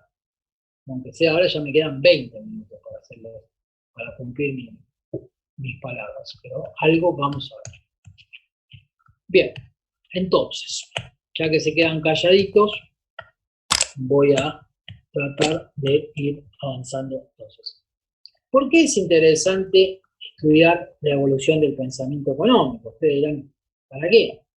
Bueno, porque rápidamente nosotros vamos a ir analizando distintas formas de analizar la economía. O sea, como economista, digamos, y ustedes como futuros decisores y empresarios económicos, cada uno desde su mirada, con su formación, nosotros vamos a recibir un informe que es mensual, que no solo el que publica el INDEC, los diarios, los informes para la construcción de consultoras privadas y lo que sea, nos van a dar un paper de una o de 100 páginas donde nos van a ir planteando una serie de indicadores. Bien. Después, como si fuera el análisis de sangre, vieron que te dan 35 cosas, datos, ahí de esto, de aquello, de grasa, de triglicéridos, de no sé qué más, de glóbulo blanco, rojo, verde, amarillo, bueno, listo. Yo tengo todo esto, ¿qué hago con esto? Esa es la pregunta. Bueno, en la medicina hay discusiones, Hola. pero no... Juan Manuel, no estás compartiendo la pantalla, creo. Yo no lo veo. O ¿Qué no ven? sé si ya se... No arranqué todavía. Ah, está bien, está bien. ¿Pero qué ven? ¿Qué ven? Ah, ven esta porquería, ¿no? Sí, veo cuando entras a la esto zona. que más digo. Pero igual no, todavía no había avanzado. Pues lo que les quería decir es, yo repito, ahora sí ven, ¿no? La evolución del pensamiento económico. Sí, ahora sí. Gracias. No, al contrario, gracias a vos por aviso. Decía, entonces, nosotros vamos a recibir estos informes donde van a decir subió la inflación, cayó el PBI, subió la balanza de pago, mejoró la pobreza, bla, bla, bla. Y después viene lo que vas a hacer con el paciente. Entonces, o cómo está el paciente, la conclusión.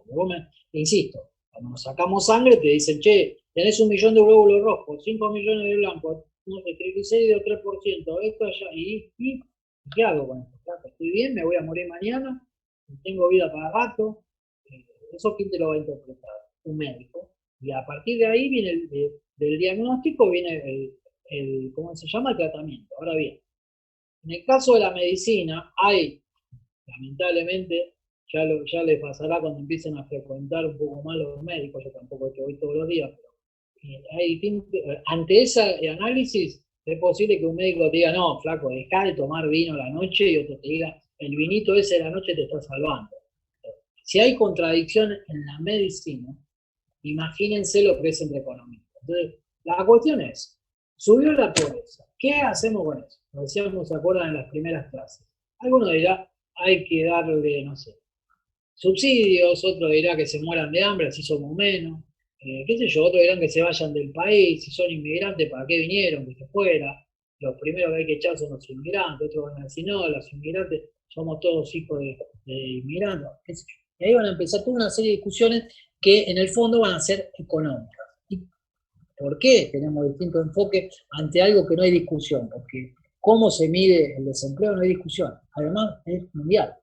Y sin embargo, las respuestas a ese desempleado, repito, van a ser diferentes.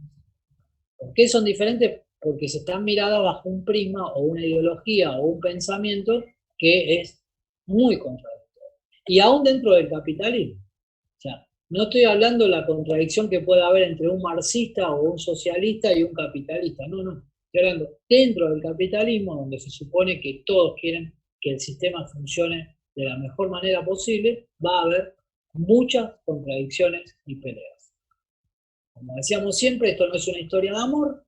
Si yo digo que el Estado tiene que, no sé, dar un subsidio a todos los niños que nacen, qué sé yo, Noruega, todos los noruegueses noruegos tienen su ingreso universal, listo. Eso funciona si el Estado de Noruega tiene ingresos. Y los ingresos, en general, se dan a través de impuestos. Es decir, si yo quiero hacer una política, tengo que hacerme de recursos. Esos son impuestos, son decisiones políticas.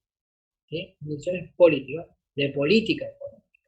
Entonces, vamos a ver dónde está, digamos, el respaldo teórico, de dónde salen esas ideologías. Bueno, en este breve recorrido, más o menos son 200 años de historia, que vamos a tratar de ver en una clase y media, un poquito más de una clase y media.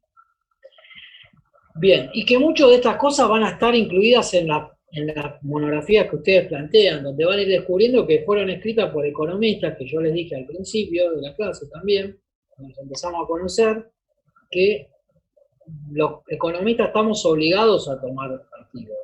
Nosotros no somos físicos ni químicos, es decir, que cuando ustedes escuchan un economista en la tele, sepan que están mirando la economía desde un prisma que ellos les parece el que mejor explica el hecho económico. ¿Sí? No lo dicen desde la academia con una toga, hablando así de manera objetiva. Yo creo que no, ellos tienen una ideología y la expresan en su discurso. Yo también tenganlo en cuenta.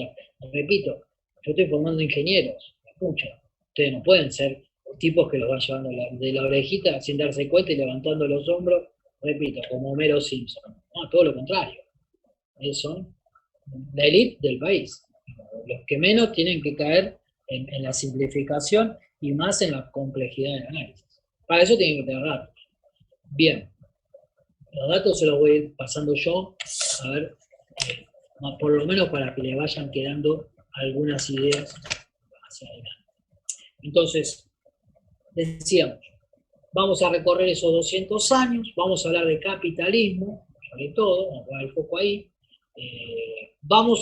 Antes que me reten, porque siempre me retan porque cometo el mismo error, vamos a hablar de la historia no de la humanidad, sino más bien somos eurocentristas, vamos a hablar de Europa y después claramente vamos a hablar de Estados Unidos.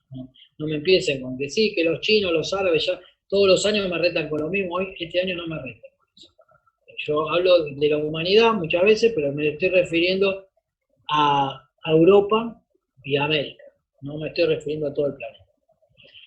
Bien, entonces decíamos, sus inicios los vamos a encontrar al final del feudalismo, ya vamos a hablar un poquito de eso, ¿sí?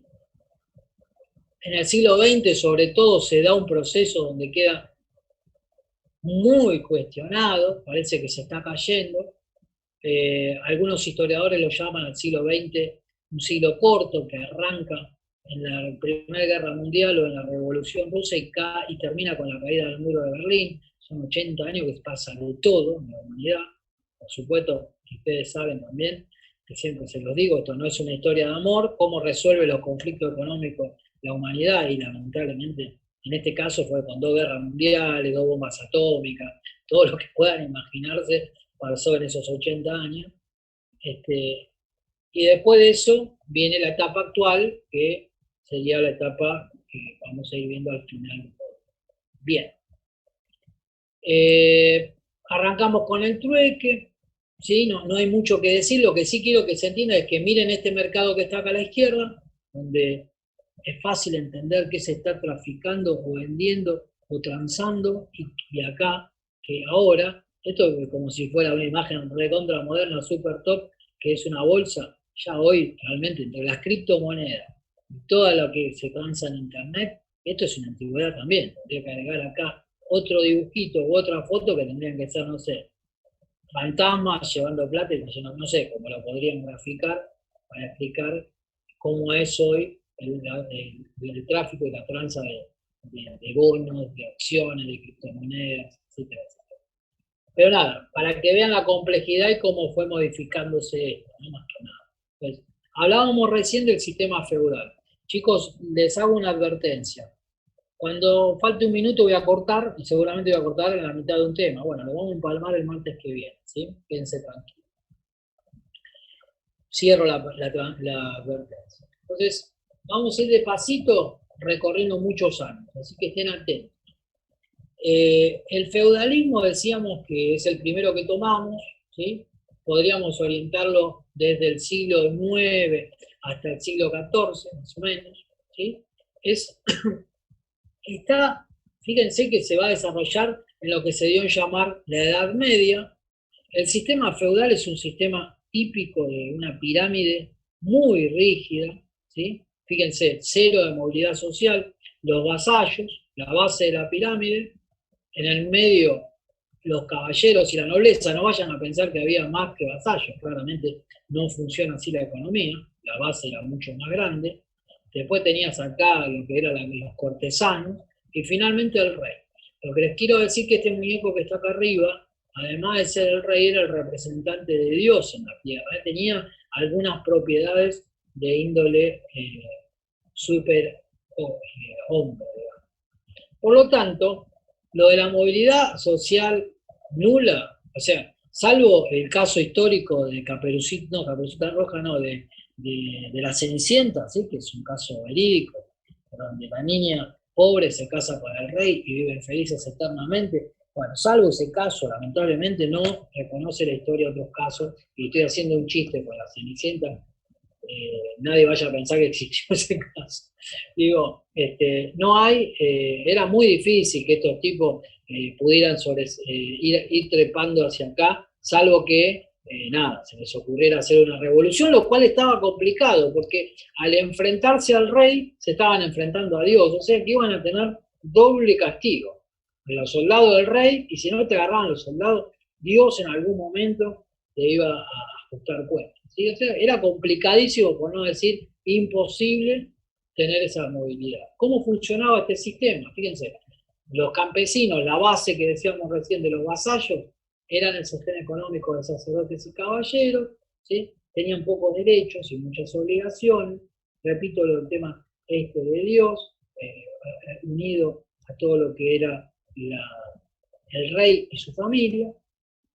Y había un contrato de vasallaje, donde cada uno tenía obligaciones. Unos pagar y sostener a la corte, y el rey, con sus ejércitos, protegerte. Esto funcionaba más o menos así, ¿sí? Más o menos así. No sé si alguno habrá tenido la suerte de viajar por Europa, no lo sé, pero si no por las películas seguro, ustedes se acordarán que están los castillos y alrededor estas aldeas, ¿sí? Con sus tierras para producir. Una para su alimentación propia de la aldea, y otras tierras del rey, ¿sí? Que estos tenían que producir para dársela a la riqueza del rey que las acumulaba, las comercializaba, etcétera, etcétera. Ahora, ¿cómo funcionaba esto? Ustedes se preguntarán, pero estos monos no tenían ganas de prender fuego todo esto y terminar con este sistema. Y no, porque funcionaba así. El rey les ofrecía protección a cambio de todos estos esfuerzos. ¿Por qué protección? Y porque es una época, la Edad Media, de mucha violencia. Alguien dirá, ¿y ahora no lo es? Sí, bueno, déjenme hablar de esa época primero. Digo, era una época de mucha violencia, de muchos saqueos, de mucha... Venían los bárbaros, sobre todo los bárbaros, que serían no los alemanes, pobre, pero sí las tierras germanas, digamos, que eran los peores, las bestias voraces, tipo, no sé, habrán visto alguna vez Gladiador y ese tipo de películas donde aparecen esos alemanes que dan miedo. Después, claro, el ejército romano, todo ordenado y bien preparado, los aniquila, pero había que pelear contra esos monos. Bueno, esos monos después se van haciendo cada vez más poderosos y es más frecuente el ataque, saqueo, violaciones, muertes, robo, etc. Entonces, para evitar esa extrema debilidad que tenían estas aldeas, bueno, el rey les ofrecía el cuidado y la protección con sus ejércitos y con sus fortalezas. ¿Estamos? Esto duró un tiempo, porque la Edad Media se va a caracterizar, digamos, por esta relación entre el rey y todo lo que tiene que ver con la religión.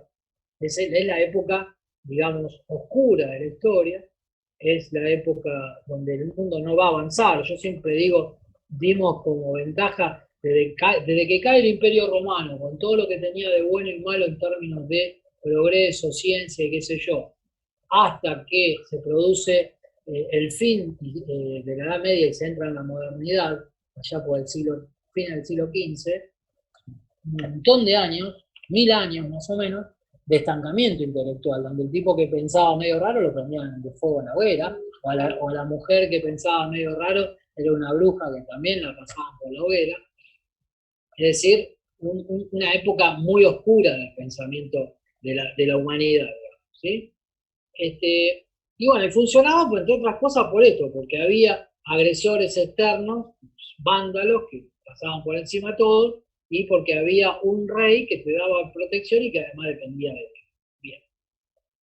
Pero poco a poco, cuando se va estabilizando la cuestión esta del temor y de las guerras, con que, imagínense ustedes también, con la inteligencia que sé que tienen, enseguida van a relacionar. Y sí, esto funciona mientras estén los vándalos violando y matando a mi familia. El día que se va haciendo más largo el periodo de entreguerra, o el último saqueo fue hace 15 años, y nos pasa igual que con el virus. Temor y todo empezamos a perder del miedo, lamentablemente. O no, según el caso, pero en este caso, vos decías, bueno, ya llevamos 10, 15 años, bueno, empiezan a haber ciertos movimientos lentamente de independencia. Es decir, la verdad que ¿para qué necesito este muñeco sostener estos vagos y todo lo que tal, si la verdad que cada vez me atacan menos y empiezan a comerciar entre ellos? Entonces, esto de acá se va a dar en llamar algo que se va a dar en llamar burguesía, que tiene que ver con las aldeas francesas y los burgos, ¿sí? Y esos, a partir de estos burgos y este empoderamiento, por usar una palabra que está de moda ahora, de esta clase, llamémosle artesanos, clase media, que ya empiezan a comerciar entre ellos, empiezan a acumular riqueza entre ellos, independientemente del rey, bueno, estos de acá van a empezar a tener cada vez más poder y finalmente lo van a cuestionar al rey y lo van a decapitar en Francia, para cerrar el cuento este y parar acá hoy, y seguiremos el martes que viene. Dejo de compartir pantalla, déjenme encontrar la fechita.